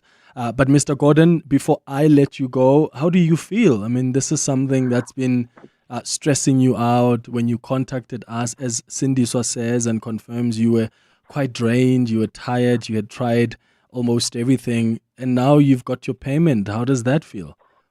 Yeah, I mean, wonderful.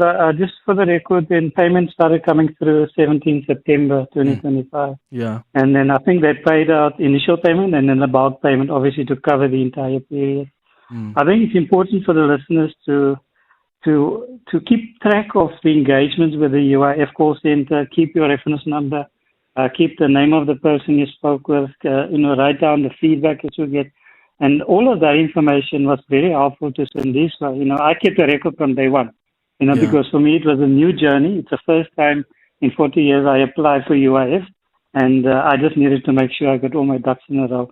Yeah, it was fantastic, that they managed to get, we managed to get the payment out. Yeah, are you taking a break now? How's your life looking?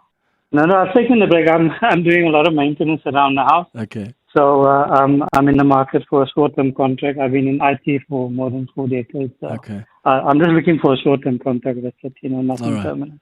Look, Mr. Gordon, I thank you so much, one, for contacting us, and I'm glad that we were able to assist and link you up with Cindy. So, and thank you for agreeing to come and also share this with other listeners who may actually be facing a similar issue. Thank you.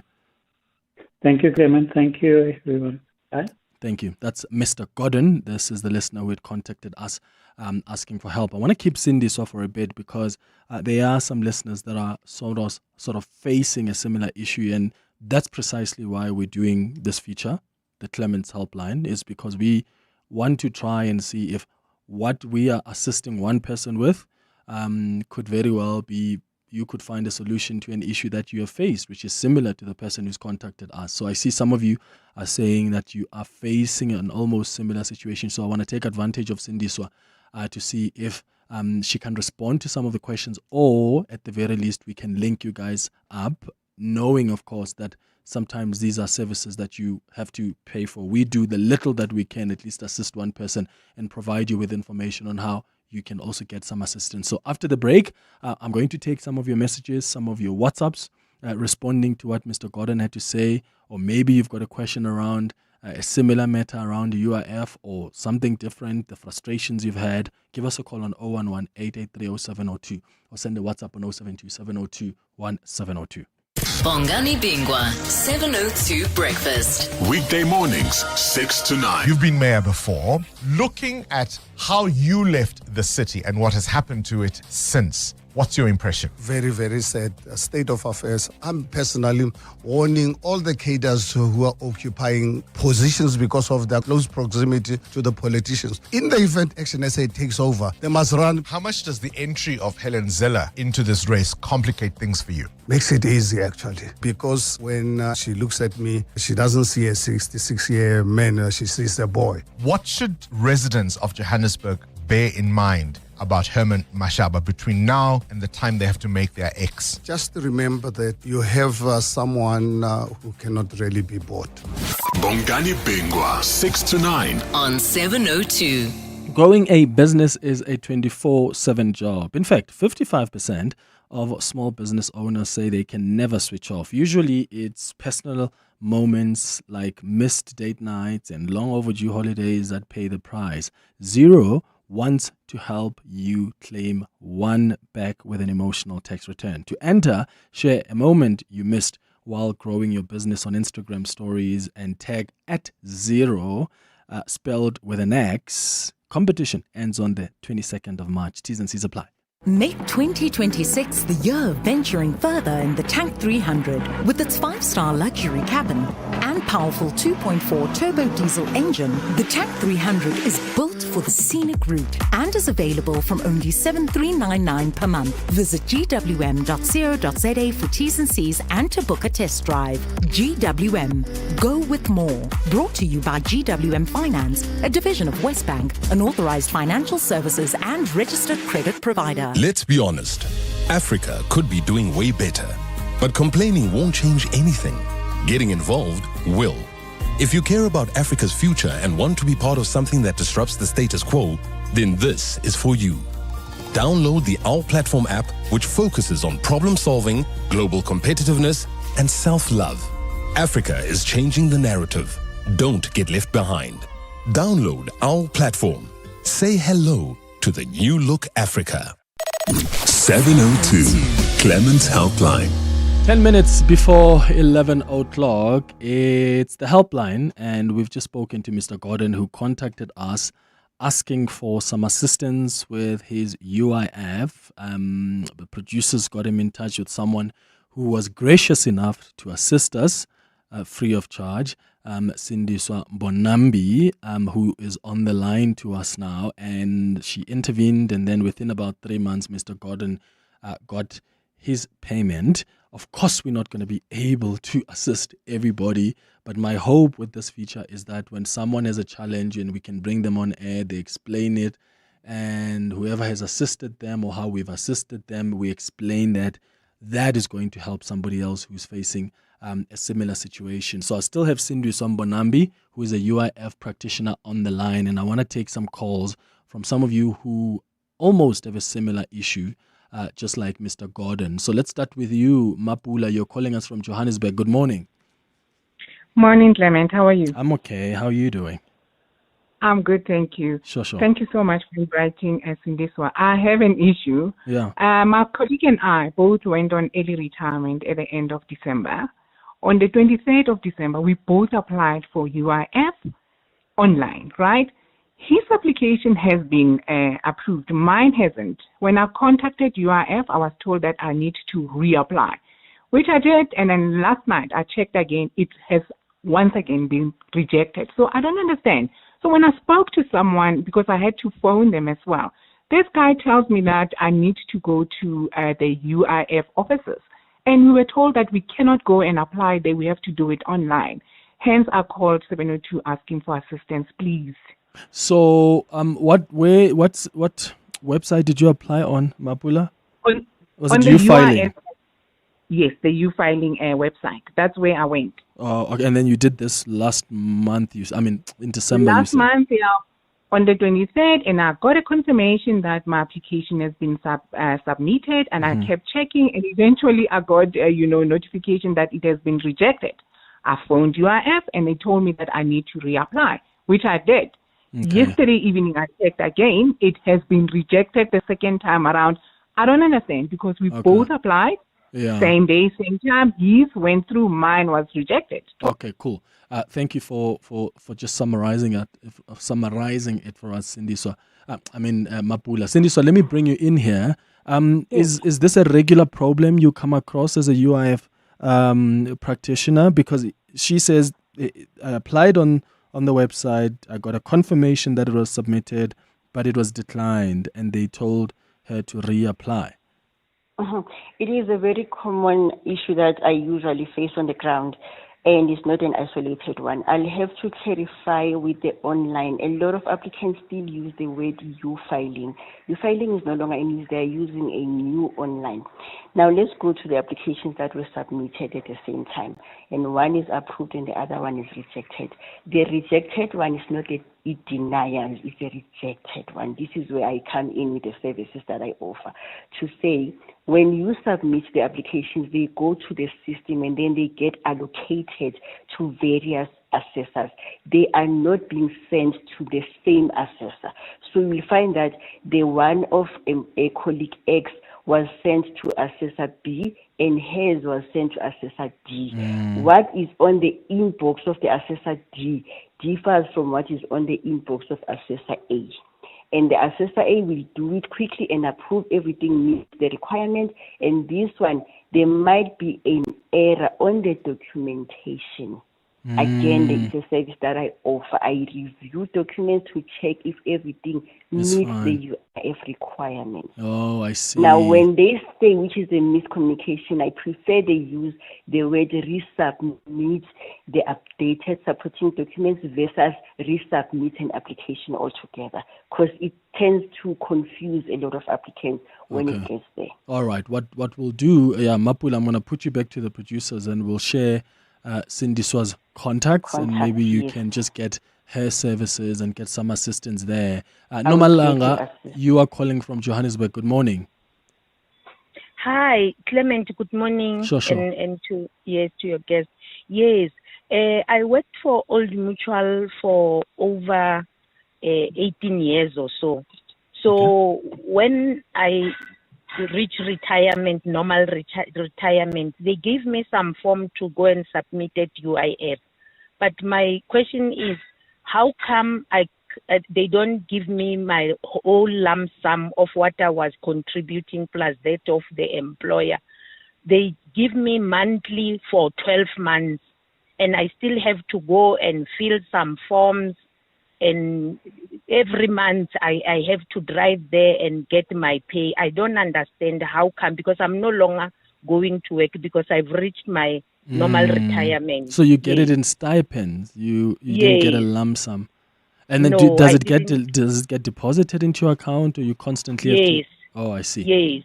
Okay. But I have to go. They don't just automatically every month deposit. Every month I still have to go and queue and fill some forms for 12 months. That's a lot of admin, Nomalang.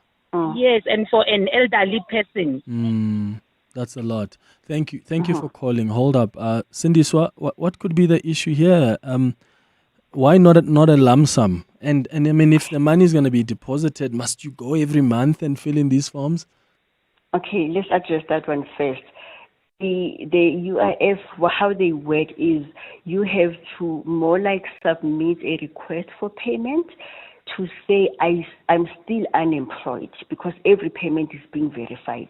I'm still unemployed. I would still want to withdraw from the money that was deducted by my employer when I was still employed, right? This is where now you have to submit your request for payment monthly. Initially, they pay within the 12 months. They pay the last 4 years, and you get it for 12 months if you have worked for more than 4 years. Right. And then for the elderly person or senior citizen, it is not fair or it's not decent that they have to go in queue, which again, I feel the department could do a bit of a work in terms of trying to accommodate our senior citizen, first to go to the labor center and queue for hours and educate or bring some literacy when it comes to the internet. You'll find an elderly person sitting in Cape Town, which I deal with them again on the ground. They are not familiar with utilizing the online platform. Or you find somebody young who is not also familiar with it. And then the lump sum, they use their discretion there. Initially, the money has to come every month. The purpose is to say we keep you afloat while you are still trying to generate an income. Therefore, if there's some factors that contribute to that, this is where they make a lump sum if there were delays in making payment monthly. But can I motivate? They are covering 9 provinces. Yeah. Well, so when you say they're using their discretion, can Umam Nomalanga motivate for a lump sum and explain why that is much needed? And do they consider the motivations, or it's all up to their discretion? They do, depending on your age, I think, and your circumstances. Each case of the UIF is not a one-size-fits-all. They vary from one case to the next.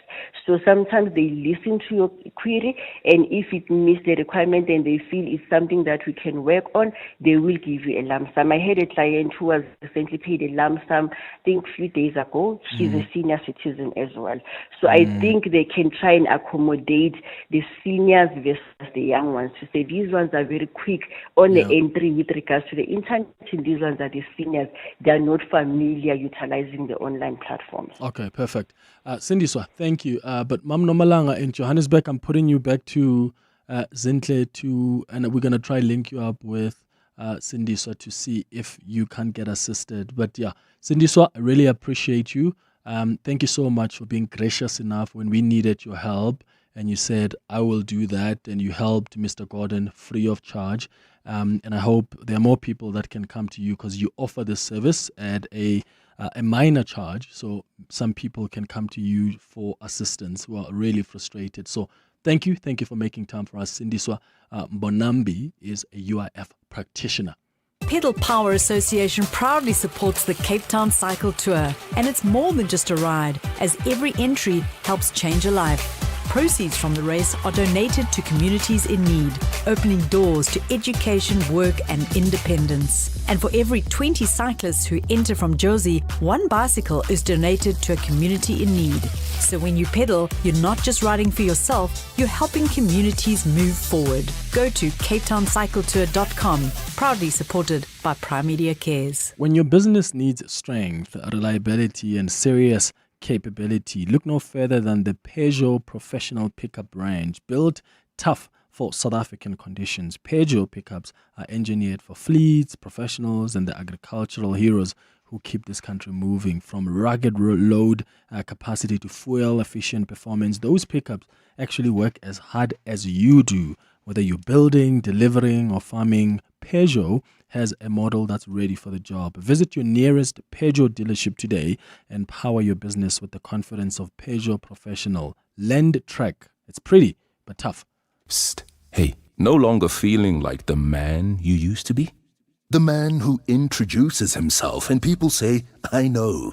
The fact is, 95% of men with low testosterone go untreated. Vitalamin High Performance Supplements for Men helps recharge energy, regain lean muscle, and reload performance. Available at all good pharmacies and vitalamin.co.za. Vitalamin. Don't get older, get better. All right, one thing I forgot to say earlier on is that if you've got an issue just like Mr. Gordon and you think we could be able to assist you, please write to us on cm@702.co.za. Send us an email and let's see if we're able to assist you with the issue you have. Time for the news now at 11 o'clock, and this Eyewitness News is brought to you by Momentum. Financial advisors help you have a better shot at generational wealth. Speak to a Momentum accredited financial advisor. Momentum is part of Momentum Group Limited, an authorized FSP and registered credit provider. This is EWN. Good morning, I'm Sfiso Zulu. The fourth suspect in connection with the murder of e-hailing driver Isaac Satlat is now expected to appear in the Pretoria Magistrates Court tomorrow. The suspect, who was arrested after handing himself over to police yesterday, was scheduled to make an appearance today, but officials say he is currently being processed and not ready for proceedings.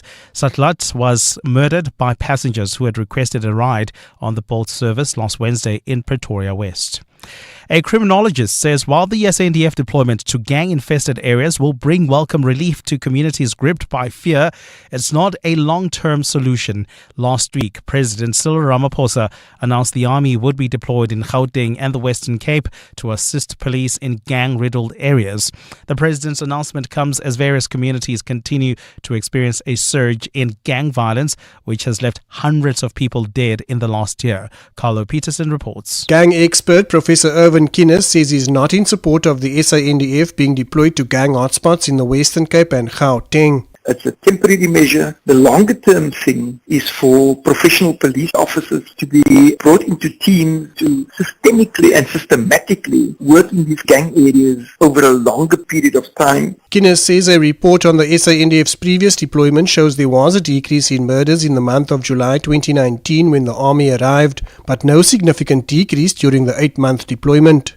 Carlo Peterson, Eyewitness News. Locals in Springs on the East Rand are continuing to dig for gold deposits on a private plot of land they believe could help them find instant riches. This follows rumours that one other person had discovered untapped gold near the surface. And since then, scores of people have been digging on the plot. Nogukaya Mtambo is there. I'm standing in the middle of what would be a cattle kraal, now turned into a mini mine, slap bam in the middle of an informal settlement.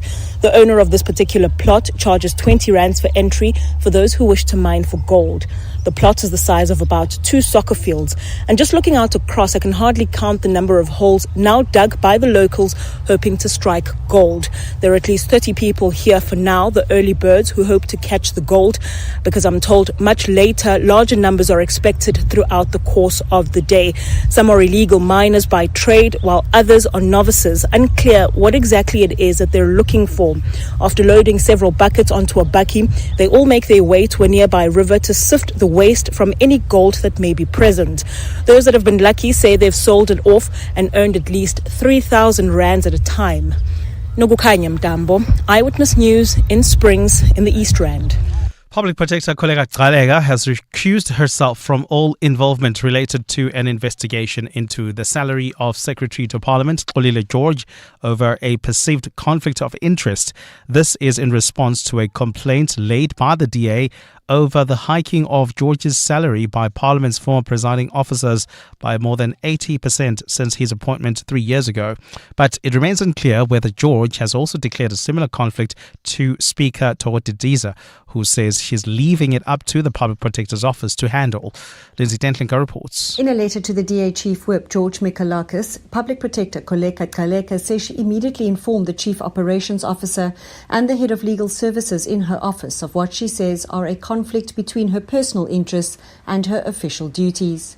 She says while investigations are generally handled at arm's length from the Public Protector and managed by professional investigators, she's nevertheless recused herself altogether from the handling of the complaint or any decisions that may arise from it.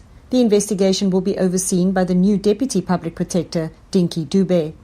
While it's believed Kaleka and George may be involved in a romantic relationship, Mikalaka says this does not concern him. However, he believes as its accounting officer, George should have made a similar disclosure to Parliament in the event the Public Protector is asked to investigate other complaints involving the legislature. In her response on the matter, Speaker Toka Didiza says she can't accede to the DA's request to determine the status of their perceived relationship. Lindsay Dentlinger, Eyewitness News, Parliament. Gold is trading at $4,883.13 an ounce. The rand is at 16.01 to the dollar, 21.76 to the pound, 18.96 to the euro. Brent crude oil is at $68.07 a barrel. And in the traffic, we've got delays on the N12 East bumper-to-bumper traffic there. This is due to a major accident scene between Edenville Road and Craft Road. Please be on the lookout there. There's also queuing traffic on the M2 West. This is between the Crown Interchange and Main Reef Road. A partly cloudy day in store for Gauteng. The temperatures will peak at highs between 23 and 25 degrees. The top story in EWN this hour: the fourth suspect in connection with the murder of e-hailing driver Isaac Sutlat is now expected to appear in the Pretoria Magistrates Court tomorrow. EWN, in touch, in tune and independent. For the latest, visit ewn.co.za or download the EWN app. They say the early bird catches the worm. Great advice, unless you're the worm. Generic so-called wisdom doesn't work for everyone, so I settle for a financial plan that's one size fits some. Momentum accredited financial advisors take the time to get to really know your unique situation. Advice meets your context. Momentum, your journey to success. Momentum is part of Momentum Group Limited, an authorized financial services and registered credit provider. You're with Clement Manyathela on 702. Let's walk the talk. Streaming on the Prime Media Plus app. DSTV channel 856, 92.7 and 106 FM.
Eight minutes after 11 o'clock. Dumelang, welcome to the third and final hour of the Clement Manyathela Show. Time now for our World of Work feature. 702.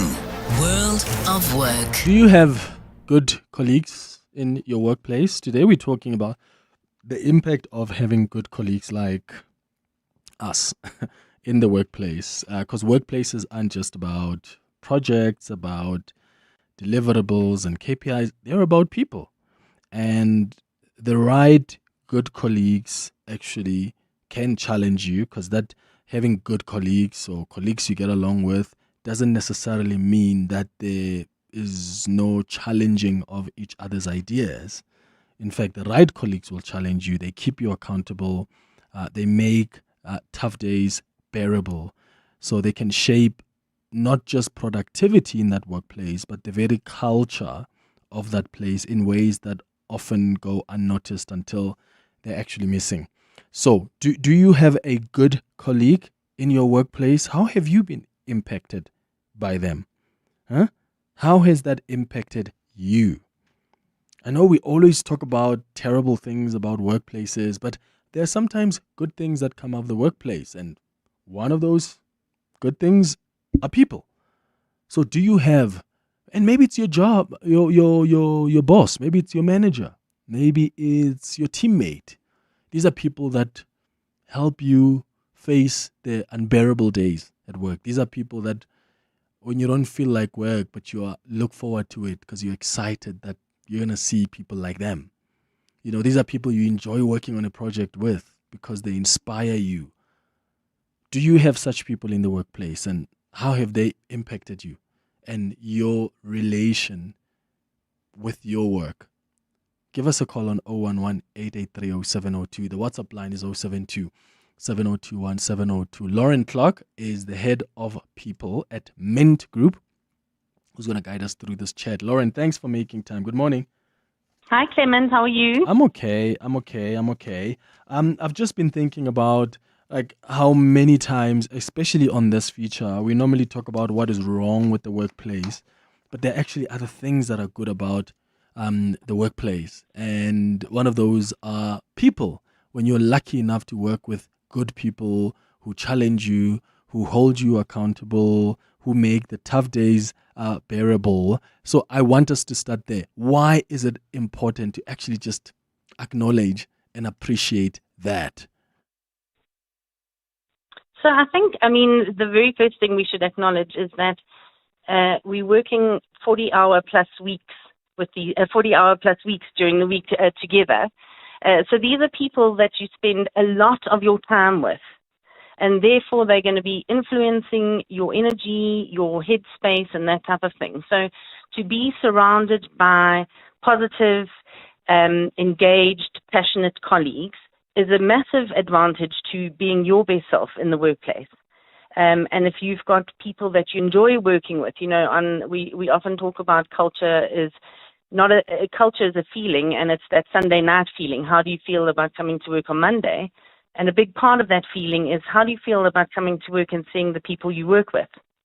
And they should have a massive positive influence in your day, because work by design is not always going to be fun and engaging. It's challenging. It's difficult. The economy, the environment, there's a lot going on that can make work really tough.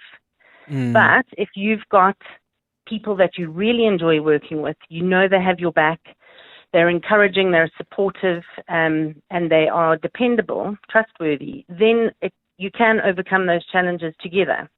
So I think it's a very important, and as you mentioned, we do tend to focus a lot on the negatives of the workplace, but I think it's a core component of a healthy culture and a successful organization. Absolutely. So in what ways then do these strong workplace relationships accelerate your personal and professional growth, and how might they also actually open doors for future opportunities that your normal formal training or mentorship alone can't provide?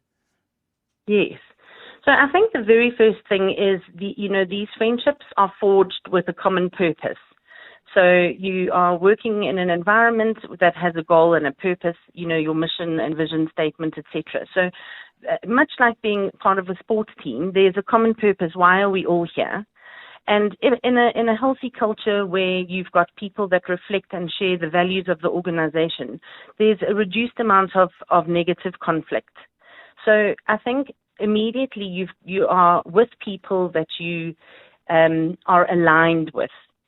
Okay, so that would be the very first benefit to having this healthy environment. The second thing is that you cannot have a mindset of all work and no play. So even during the day, having a friendship more than this professional kind of very distant colleague relationship allows for what we reference as banter or, a water cooler chat and that type of thing, where people are using humor or shared personal stories to just connect with each other, So you might have a new parent in the team who's adjusting to having no sleep, and there might be somebody who's got kids that have already left home or in high school, and they're sharing like, don't worry, you'll get through it. It feels like the nights are long now, but one day you'll look back and you're already at high school. So you get that kind of community that's built that is outside of what the tasks are that you're doing, and it forges connections, and that creates that external referenceability where people, that you've worked with, you would refer them. Like, oh, we've got an opening at our company, and I worked with this guy or this lady at my previous company, and they would be brilliant for that. And a lot of what you're referencing is they might have the technical skill required for the job, but the big part of the reference comes from the personality side, the connection side. And that's a big indicator of, these are the people that I want to be in this boat with. These are the people that I trust and that have my back. And the third component is the growth component. If you're viewing these friendships as opportunity for growth and for career advancing, it's reaching out. You've got, beyond mentoring and coaching, you've got conversations. Having a chat with the CEO over coffee to talk about, like, how's AI going to impact my role in the future is not specific just to a senior or a specialist. Juniors would have that conversation because the CEO is relatable and we've connected on this level, and therefore I can have big picture conversations with them. So, of course, there will come a time when the stakes are high or there's some disagreements, because feedback and judgment in the workplace can be tricky. So how do good colleagues balance honesty with sensitivity, especially when the stakes are high and emotions are running strong? Yes. Well, I read a beautiful quote from Jean de Villiers, an ex-Springbok captain, where somebody had asked him, how do you keep your team, when he was the Springbok captain, how do you keep the team motivated? And he said, listen, at that level of performance, it's no longer motivated. They've got their green jersey on. They are as motivated as they're going to get. Actually, a lot of his work was around the discipline and reining them in.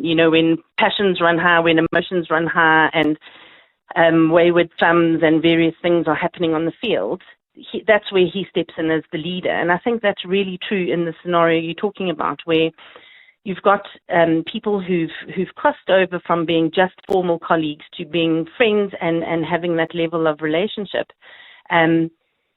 Tensions will run high when there's pressure and that type of thing. But if we've established the guardrails up front around clear and constructive communication, raising an issue when it's small so that it's not left to fester and then become a big issue, that kind of blow. And that's all part of your culture, and it should be what the behaviors normalize. So if we do that at a leadership level, where we have situations happening and before they get out of hand, we have the honest conversation or the courageous conversation, as we have mentioned before, where I'm giving tough feedback and I'm requesting tough feedback because I trust where it's coming from, then we can handle those situations and we can resolve the conflict in a healthy and constructive way, and we can turn it into a learning opportunity. Yeah. So how did we get into this situation? What can we do differently in the future so that we don't repeat this? But also, how can our teams learn from this? Yeah. 011-883-0702. Do you have good colleagues in your workplace? And how has that impacted you and just the quality of work you produce at work? Like, some people really get depressed by Sunday, in fact, by Friday, because they're not looking forward to coming back to work on Monday. But sometimes, as difficult as the workplace may be, it helps to have good colleagues, because these are people that make the tough days bearable. These are people that can challenge you, they keep you accountable, they can inspire you. I can only imagine how difficult it must be to be in a working environment that is toxic and everybody else is just complaining and they're bad, there's no good relations. I can only imagine how frustrating that must be. So if you're lucky enough to have some good colleagues, let's celebrate them. Give me a call on 011-883-0702 and tell me who that colleague is, or send me a WhatsApp on 072-702-1702. Do you have colleagues that are good in your workplace? Maybe that has even transformed into friendships, into them being part of your family. Or how has that impacted you in the workplace? 702. World of Work. Let me start with some messages coming through on the WhatsApp line. Anonymous says, "Hi Clement, I suffered severe PTSD while working at a university years ago. It meant that I had to be placed on medical leave for almost a year. I eventually left, and now I work for the most amazing client with awesome colleagues. having respect and kindness for each other is actually written in our guiding principles. We work from home, but we have these digital channels where we can engage on a social level and even get paid time off to engage with each other one-on-one each month. It's a complete 180 from my previous workplace. I love coming to work, and I really count my blessings daily. Ooh, I can feel how exciting that environment is for you, Anonymous. And I'm glad you've left the other place that was a bit toxic to you. Lauren, there's someone else who's asking here that, are you suggesting that then we must be friends with our colleagues? And how do you then distinguish between, okay, this is a good colleague and we are just colleagues, and okay, now this has morphed into a friendship? And is it even advisable to be friends with people in our workplaces? That's a great question. And I think the very first thing would just be, it should be natural. So just like right the way from nursery school, throughout school and sports teams and everywhere you go in life, you're not going to make friends with all the people that you are surrounded by. You're going to connect with people that are, like-minded or similar values and that type of thing. So the expectation wouldn't be that you are friends with everybody in the workplace. And for a lot of people, they like to keep things separate. Work is one thing and private life is another, and that's how they handle life. I think you and I have discussed previously the concept of work-life balance has morphed into life harmony, where it's not so easy to draw a hard and fast line between work and private life anymore. But for the most part, these are people that you spend a significant amount of time with and energy, and there is likely to be some level of connection. And we have quite a unique situation in our organization where we have about 4 pairs of siblings working together across our 4 different companies. And we also have, if I'm not mistaken, I'm probably going to be corrected by my colleagues listening to me, but I think we've got 8 married couples that work together here at our organization. And it just morphed that way. It wasn't by design. We have a very successful referral program, and that's basically how it happened. But there is, you will connect with some people based on shared likes and shared similarities, and that should be natural in the workplace. I think what we need to be focusing on is that you feel safe enough in the workplace to have friends. So as soon as it becomes a kind of a favoritism thing, or only some people are friends, then it becomes a problem. If people are being excluded, or if people are creating cliques and things like that, then it kind of reverts back to that toxic culture that we were referencing. So there is a fine balance to walk here. It's not, this is not like a children's play date that we're just facilitating for 2 hours. This is everybody's real life. And we've got a job to do, and that is the reason why we're all here. But to be doing that with people that you're aligned with and you've connected with is really far more positive to your mental health. You're going to feel more engaged. If you think about shared activities and things like that, where some colleagues will connect, and then outside of the workplace, they might take that friendship into, they go hiking on the weekend or play golf or have dinner clubs and things like that. Or they might just be Monday to Friday friends, and that's where the friendship is contained. But that's still a good friendship to have because it's secure and it's consistent. And I think it should be celebrated, and I think the previous message by Anonymous talking about how his mental health has improved being in this environment is a massive indicator of why having friends in the workplace is such a benefit. Yeah. And then how about, because I wonder, how much of employee engagement and retention do you think actually comes down to the quality of the colleagues versus the formal policies and the PACs and leadership, etc., etc.? I think, that's a quick and a long answer. I always say to people, firstly, be the colleague you want to work with. So if you think about your own behavior, what kind of colleague are you? And that mentality then applies to how we refer. So are you comfortable referring someone to your organization to work on both sides? So would you stand up in front of the organization confidently and go, I referred this guy or this lady? And on the flip side, would you be confident to say to them, listen, you would really love working in my organization. You would really thrive. I think you should apply. I think you should come and join us. And if you can answer those two questions honestly and positively, then yes, absolutely. Refer and create that. And I think it's a wonderful metric, because people, if they've bought into the vision of the organization, they're going to be referring the level of quality that is required to keep that vision going. Mm-hmm. You know, nobody wants to break the working machine, and so it does increase the quality of hires, and therefore it adds value to the people within the workplace. You know, you're just improving and increasing the overall value add. Yeah.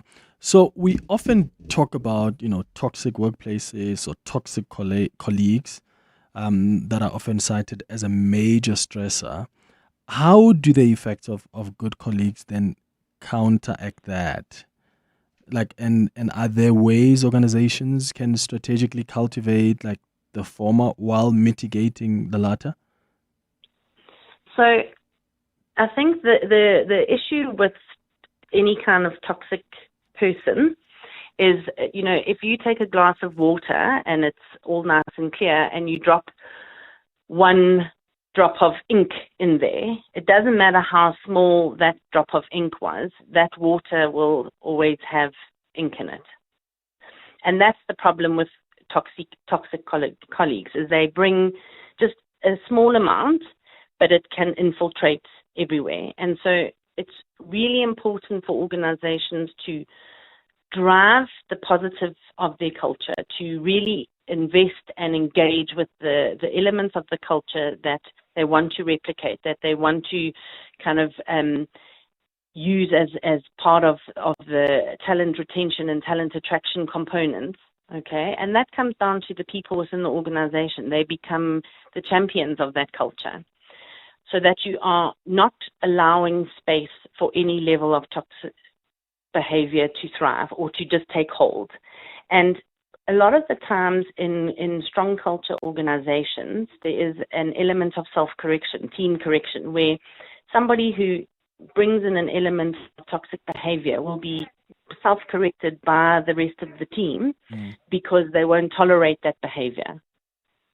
Yeah. And I think that's a really good reflection of a healthy, strong culture, and where teams prioritize the team over the individual, then it doesn't allow any kind of toxic behavior or toxic actions to take hold. So that when somebody does behave in that way, it's much easier to resolve the behavior immediately. And sometimes that can be through, a performance management process or a disciplinary process, etc. And sometimes it could be like parting of ways. This is not the environment for you. This is, there isn't a match with the way that you behave or your attitude or the way you talk to how this organization operates. And I think that organizations should be non-negotiable about their culture. We often just view only the deliverables, the performance, as the metric for what is non-negotiable. But it should also be the culture. If you are detracting from the culture, then we need to either change that or we need to part ways. And I really do think it should be as equally as important as your deliverables. Yeah. I'm going to wrap up with this message from Madala, who says, "Good morning, Clement. I'd like to bow down and give flowers to my senior clinician, Suzanne Sitora, a colleague who makes you feel home in the workplace, always available when you need assistance, down to earth, have mutual respect for her subordinates, holds your hand on every project, has individual central advice approach, and above all, she just cares about wellness of every employee around her. The patients are her first priority than anything else, always gives education or information to the patients, works tirelessly, never raises a voice towards the patient, and offers to work overtime. The list goes on and on. This is Madala from Mohlakeng Extension 7, giving flowers to a senior clinician, Suzanne Sitora. Thank you, Madala, for that. And thanks to Lauren Clark for guiding us through this conversation. She's the head of people at Mint Group. That takes us to 11:30. Time for the latest in Eyewitness News headlines. Mbali, good morning. Thanks, Clement. A very good morning. The fourth suspect arrested in connection with the murder of e-hailing driver Isaac Satlat is now expected to appear in the Pretoria Magistrates Court tomorrow. He handed himself over to police yesterday and was scheduled to appear in court today. But officials say he is currently still being processed and not yet ready for court proceedings. The case against self-confessed child killer Amberly Hughes has been postponed yet again to allow for more consultation. She was expected to take the stand today in the Johannesburg High Court for sentencing proceedings. The 26-year-old was found guilty last year for the rape and murder of her ex-boyfriend's child. And the Cape Peninsula University of Technology says it is complying with updated funding rules as it responds to concerns over student accommodation. The institution has defended its processes after hundreds of students gathered outside the venue of the State of the Nation address last night, appealing to the president to step in of what they call a housing crisis. Well, those are the headlines. This EWN and more at midday or as it happens. EWN Traffic. Travelling on the N12 East, we've got bumper-to-bumper traffic between Edenville Road and Craft Road due to a major accident scene. And if you're heading towards Bedford View, do expect heavier traffic volumes due to another accident right as you approach the Kirulis interchange from Edenville Road. And then if you're travelling on the M2 West towards Amalgam, do expect some delays between the Crown interchange and Main Reef Road. There's also queuing traffic reported on the Golden Highway. This is between the N1 and Union Avenue due to fault traffic lights there, as well as roadworks taking place along the route. And that's your last traffic update from me, Mo Ramela. Stay tuned for more at the top of the hour. There's more EWN on air, online, and on the EWN app. Get your brain in the game, because the brain of 702 is back with your chance to flex your general knowledge smarts. There's 3,000 Rand up for grabs every day, and Brain of the Week wins 10,000 Rand plus a spot in the finals to compete for the grand prize of 30,000 Rand cash. You can enter on primemediaplus.com now and then catch 702 Breakfast with Bongani Bingwa in 702 Drive with John Perlman for your chance to be the brain of 702. T's and C's and more on primemediaplus.com. Brush, stroke, paint, color, protect, and admire. From roof paint to exterior textures and interior silk, Warrior Paints has it all. The product range and stylish colors are amazing. And what's more, Warrior Paints has crushed prices for incredible savings. Enjoy that good old-fashioned personal service you deserve. For price, quality, variety, and service, Warrior Paints is street ahead. Warrior Paints, affordable, lasting, luxury. She loves me not. Hey, she Tibbs, what are you doing? Matt, I'm trying to decide between flowers or chocolates for Valentine's Day. Nah, forget that, bud. Get her something she'll really love. Like what? Well, Barron's are having amazing deals on Vivos, Polos, and T-Crosses. She does need a new car. Exactly. Barron's have deals on Vivos for $2,990 per month, Polos for $3,990, and T-Crosses from only $4,990. Get deals you'll love this month at Barron's Woodmead and Bruma today. Barron's, the Volkswagen people. The Money Show. Weekday evenings at 6. Why did your data subscribers go up by such a big number? This massive growth that you're seeing, it's really at the back of our really data-led strategy, underpinned by our data science and CVM play. So, we've gotten to a point where we can really match customer behavior, to offer in real time using AI in essence. And that's what's been driving our mobile subs growth. Lunga Seal, CEO at Telkom Consumer. The Money Show on 702. Let's walk the talk.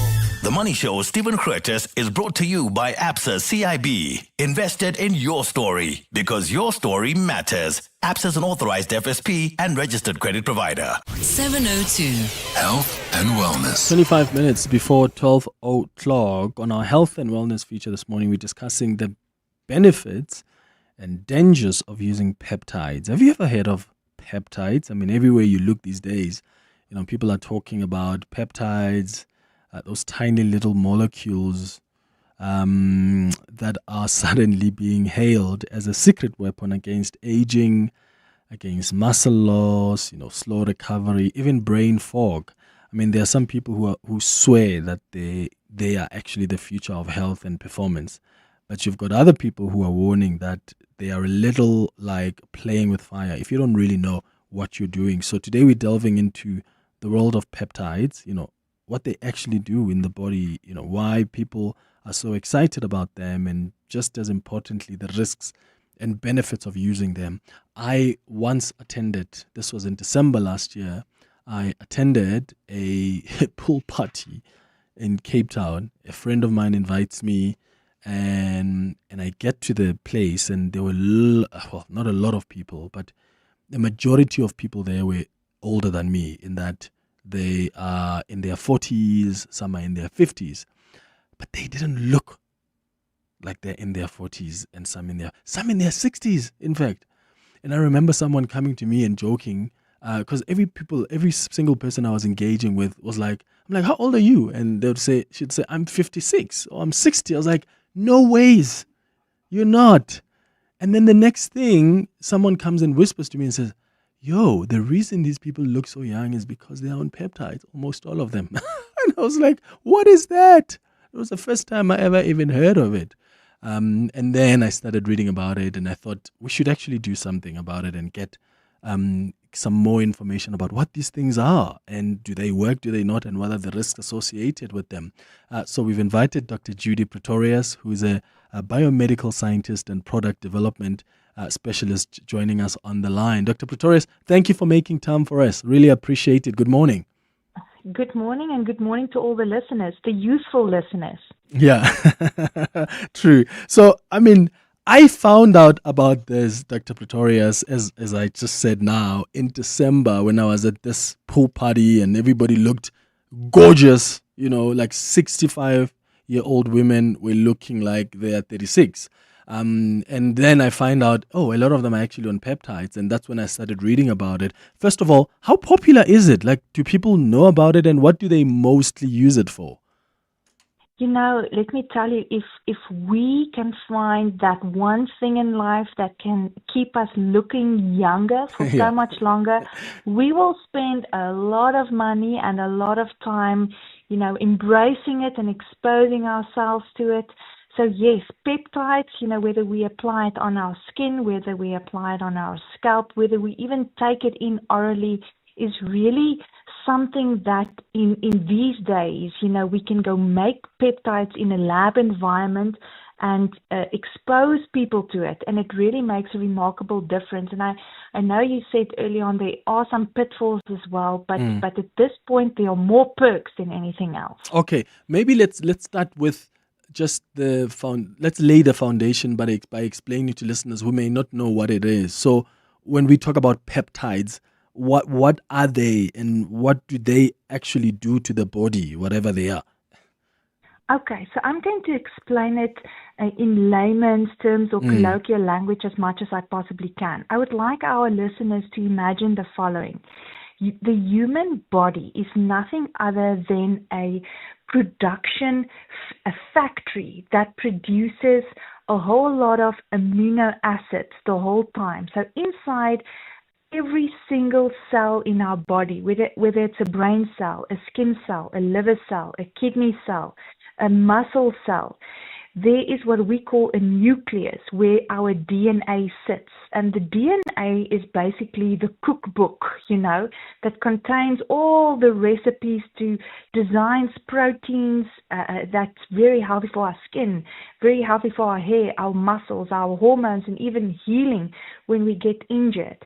So it produces these beautiful proteins to keep us, in a state of homeostasis and equilibrium. But the problem is as we age, then this recipe, the cookbook, some of the lines there, gets depleted a little bit, and there's disorganization that takes place. And this is why people now go through the process of aging, because the viability of the DNA script becomes so much more compromised. And the process that I'm describing is actually protein synthesis. So basically what it comes down to, the DNA has a very particular recipe to go and design what we call amino acids. A lot of amino acids. And if you go and bind all of these little amino acids together with each other, then you get something that we call a peptide chain. And imagine a physical chain, that we use to lock up gates and doors and bicycles. A physical chain that contains a sequence of these amino acids together, and this is what we call a peptide. And sometimes these peptides has a very particular function. And in terms of skin and youth that we are talking about now, one of those functions are definitely collagen and elastin fibers. Now, the human skin can typically weigh anything between 7 to 10 kilos in mass. But the only architectural building blocks is the peptide chains, a lot of peptide chains together that's in the middle layer of the skin called collagen and elastin fibers. So the concern is as we age, we lose some of these collagen and elastin fibers, and then the mass of the skin remains. And this is where sagging comes in. This is where laxity comes in. This is where enlarged pores typically come in. So can you imagine if we can manipulate the process of combining a lot of amino acid sequence together and build peptides in a lab environment and put that inside certain cosmetic products, and you apply that on your skin, then you have the opportunity to resynthesize that factory that's not working so well in the human body anymore.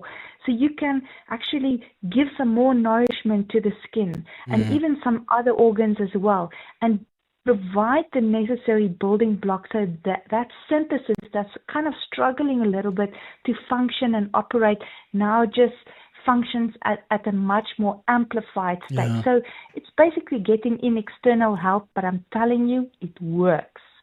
Yeah, look, I mean, I've seen what people look like, and I was just blown away. How do people take it, though? Like, is it something is it pills you take? Is it an injection you take?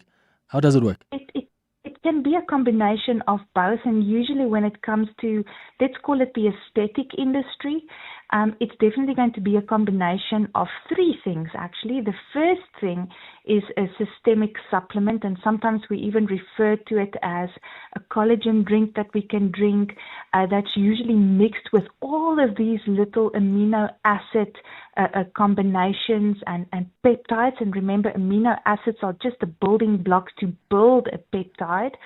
So it's a systemic oral application, and like I said, it's usually a collagen drink. And then secondly is something that you can apply topically on your skin. So you can physically take these amino acid combinations and put them together and make your own peptide moisturizer or serum that you can apply twice a day, in the morning and the evening. And then thirdly, you can even inject some of these peptides. Now, not many people want the injectable version because it's usually much more expensive, but you can even inject it into the skin as well. So there are three ways that you can actually get it in your body. Okay. And what do most people use it for? Because I mentioned earlier that, some people want it because, they want it for anti-aging, for muscle growth, recovery, or is it all the elements in one? They want all these benefits. Elements. It's all of the above. It's really all of the above. But sometimes if people send me some questions that I need to answer, that the typical frequently answered questions is 80% of the time when people ask me something, it has to do with aging. And the reason why that's so important to people is because we live longer. A few decades ago, you would typically publish in the local newspaper that an individual reached the age of 100 or 101 or 2. But these days, it's not big news anymore because many people live longer. Many people, get to that age.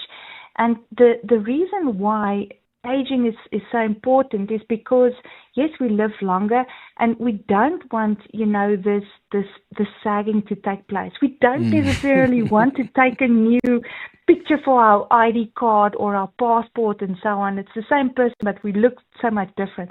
So we want to do things that, make us age gracefully. And peptides, without a doubt, is one of those ingredients that will really make a huge difference. Yeah. Sure.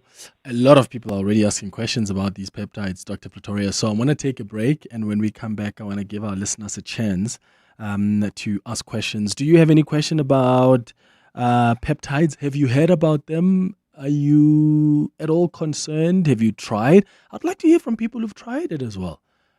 How have you been impacted by it? And I am not joking when I say a lot of the people I saw at this party, and I say there's a reason I'm also being specific about pool party, because people were wearing bikinis. So you actually see that when someone comes and says I'm 65, you're like you're joking. Where are you 65? Because they're looking banging in their bikinis at 65, and the person looks like they're in their 30s. So that blew me away, and I was just so shocked. Have you tried it? Have you seen people that have tried it? Have you had good experiences with it? Or maybe you've had bad experiences with it. Just share your experience with us on 011-883-0702. Or if you've got questions for Dr. Pretorius, you can also send your WhatsApps on 072-702-1702. Herschel Gibbs here, with more than just a crypto ad. Crypto payments are now live on 10Bet. And there's more. Download the app, deposit, and get an extra 5% in cash. The future of betting, faster, safer, and smoother. Play now at 10bet.co.za. 10Bet is a licensed betting operator and supports responsible gambling. No persons under the age of 18 shall be permitted to bet. Betting can be addictive. Winners know when to stop. South African Responsible Gambling Foundation toll-free counselling line 0800 006 008 or WhatsApp help to 076 675 0710. Corporates that care promotes and encourages corporate leaders and all citizens to walk the talk for a better South Africa. Catch Corporates that care this Wednesday at 10 to 9, featuring Metropolitan. Their Chief Marketing Officer, Lindiwe Gumete, will be in conversation with Bongani Bingwa. Join us every Wednesday as we highlight the efforts of companies and brands dedicated to building our country. Corporates that care is a Prime Media Cares initiative with 702 and Prime Media Outdoor. 702, let's walk the talk and make a difference together. Aren't you tired of hearing how tough every bucky is? Tough this, tougher that, and being tougherer. But what about a bucky that's actually evolved? Confidence when you need it. Modern comfort because you deserve it. And next-gen tech that's, well, just smarter. Introducing the Changan Hunter range from only 5,299 Rand per month. Test drive SA's Better Balance Bucky today. T's and C's apply. Changan. Driven to evolve.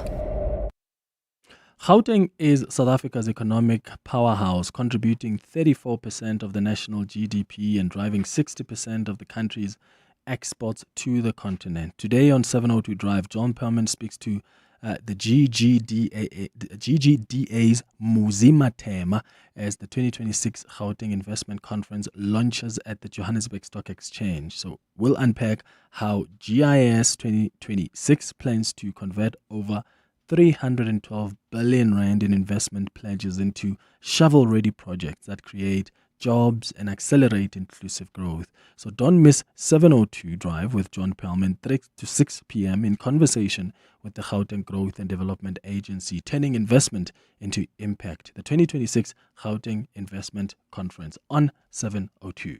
702.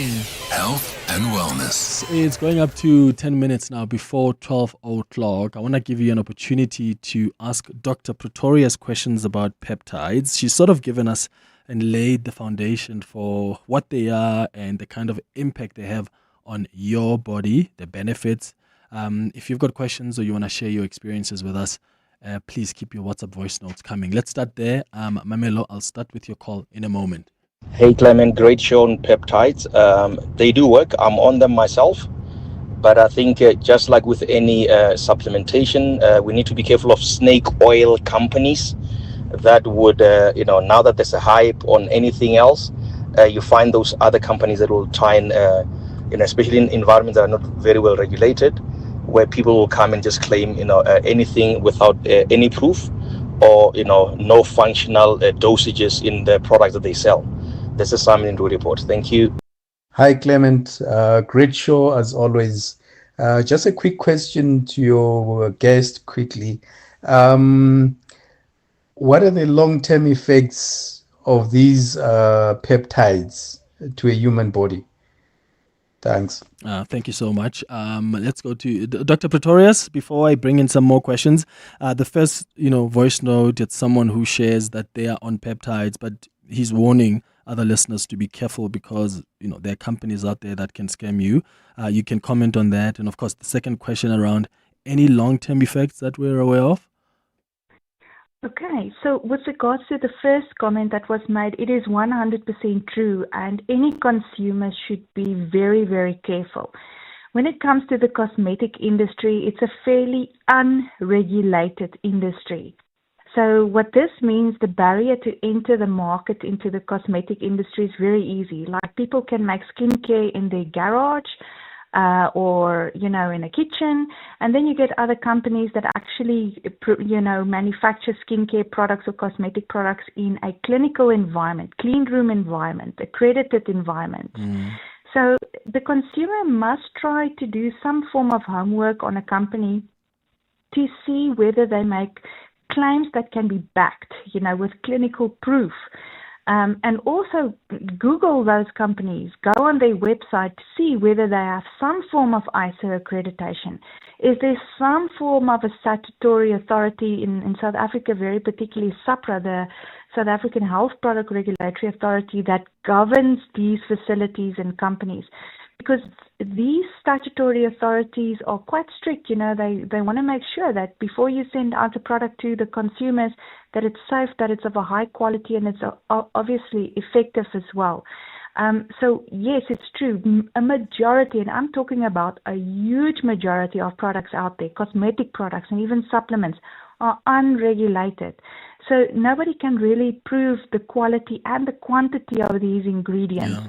So before you expose yourself to these type of products that's unregulated, please just make 100% sure that it comes from a safe environment, before you expose yourself or your children to that. That's the first thing.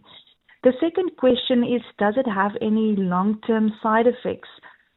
Well, I think some people may also confuse, because we are using the word peptides with some of these new GLP peptides for weight loss. I'm going to give some brand name examples, the Ozempics and the Saxendas, the Wegovy's and so forth, that you actually inject for weight loss.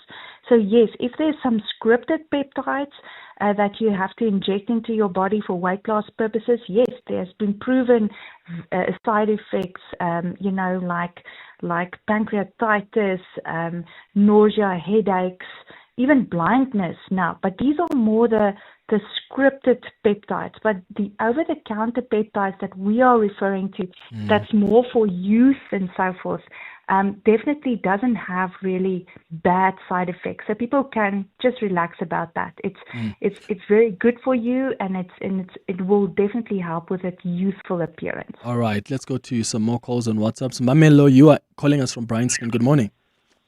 Good morning, Clement. Thank you for the topic. Sure. My mother was on peptides, and she was on peptides quite a few years ago, more than 20 years ago. Like, it was not an in thing. She just always kind of looked for ways and manners in which she can just improve her health. And one of the things that she did note, because she used to hike quite a lot, was that her recovery after those hikes was much better. She wasn't feeling as sore, and she wasn't getting sick. However, she did not see any change, and I also didn't see any change in her physical appearance. And one of the things that her the lady that she does facials with told her is that if she wants to remove certain aspects of her features in terms of the aging signs, she would need to do something like either a Botox or fillers. She also mentioned a steroid of sorts that would help her with muscle definition, right? And I think the reason I wanted to call in was, yes, these things kind of help and aid, in, like the same as any other supplement would do. However, people must be cognizant of the fact that sometimes these people that you see, like you mentioned that you saw people at this pool party that were in excellent shape. Remember, maybe they were probably most likely more affluent, so they have more time to spend on their body. They have the resources to spend on a personal trainer that keeps them accountable, that keeps them going to the gym. They also have the resources to be able to go for facials every week. They have the resource to be able to go and get Botox and fillers. So they obviously will look younger. And I'm not saying people should not use peptides. I just want people to maybe be cautious and not think that they're going to be a magic pill or a magic injection that fixes everything and makes them appear to be younger, when in fact it actually most of the time requires a lot of dedication and hard work and discipline. Yes, Mamelo, that's very important. Thank you so much for pointing that out. Here's some other WhatsApp voice notes. Hi Clement, good day, and your guest there. I don't think I heard your guest talking about side effects of this product. And I think, she should advise on what the side effects are. And I've learned over time from a doctor that before I can take any supplements, I should see a doctor so the doctor can check if my body will receive those supplements without causing, major harm. Yeah, and that's ready for being Midrand. Thank you so much. Yeah, Dr. Pretorius has had responded to that already. Dr. Pretorius, just quickly, because I've got 20 seconds left. Someone is asking, where do we get these kind of peptides? Well, you can get a lot of these peptides in oral drinks, like an oral collagen drink, for instance, and of course in certain anti-aging products that will typically on the label itself say peptide therapy, for instance, or even there's a new term called exosomes. So something like this you can use. And just getting back to your previous caller, I can promise you peptides are one of the good things. But if there was only one ingredient, think about this. If there was only one ingredient that makes a huge difference, then someone like myself won't even have a job. Yeah. So there would be a consortium of ingredients like hyaluronic acid, peptides, retinol, and yes, maybe even botulinum toxin and fillers. And there's so many things that people can do. Yeah. At the end of the day, you have to make a decision based on cost and what do you can and want to expose yourself to. But the main important thing is only use products that are safe and registered. Absolutely. Dr. Judy Pretorius, you've been great. Thank you so much. She's a biomedical scientist and product development specialist. Aubrey Masango. Weekday evenings, 8 to midnight. Peter Major, mining analyst. What typically takes place if there were a find of gold in the way that the story suggests? The right process, you had to apply to the Department of Mineral and Energy Affairs to prospect a designated area. And the area is designated by you. Whatever reason you had, if you determined you want to go prospect for minerals in a certain area, you had to know a fair amount. Who's the official landowner? You have to pay a yearly fee. Aubrey Masango. 8 to midnight on 702. 702. This is a message from Johannesburg Water. Johannesburg Water assures residents that the city is not facing day zero. Current water challenges in parts of Joburg are infrastructure related, not a system collapse. To strengthen supply, the city is implementing major upgrades, including the Erend Tower and the Caswold Reservoir in Midrand, the new Brixton Reservoir and Tower supplying Melville, Emerentia, Westdean and Coronationville, and the Jabulani Reservoir in Soweto. The city thanks residents who have embraced water-saving efforts. Different sounds, different worlds. Different artistic expressions, music, art, and fashion collide. Are you coming? Let's go to the place where the beat drops, the fashion pops, and the art rocks. We're talking Focalistic, Daliwonga, Mafigi Zolo, Kurt Darren, Matera Doughboy, Zoe Mujicha, Claire Johnston from Mango Groove, the Tswani Gospel Choir, and more. Mahindra Fusion Fest, Saturday 7th March, Sunbet Arena. Tickets on Ticketmaster now. See you there. Are you looking for the best spectacle and sunglass deal?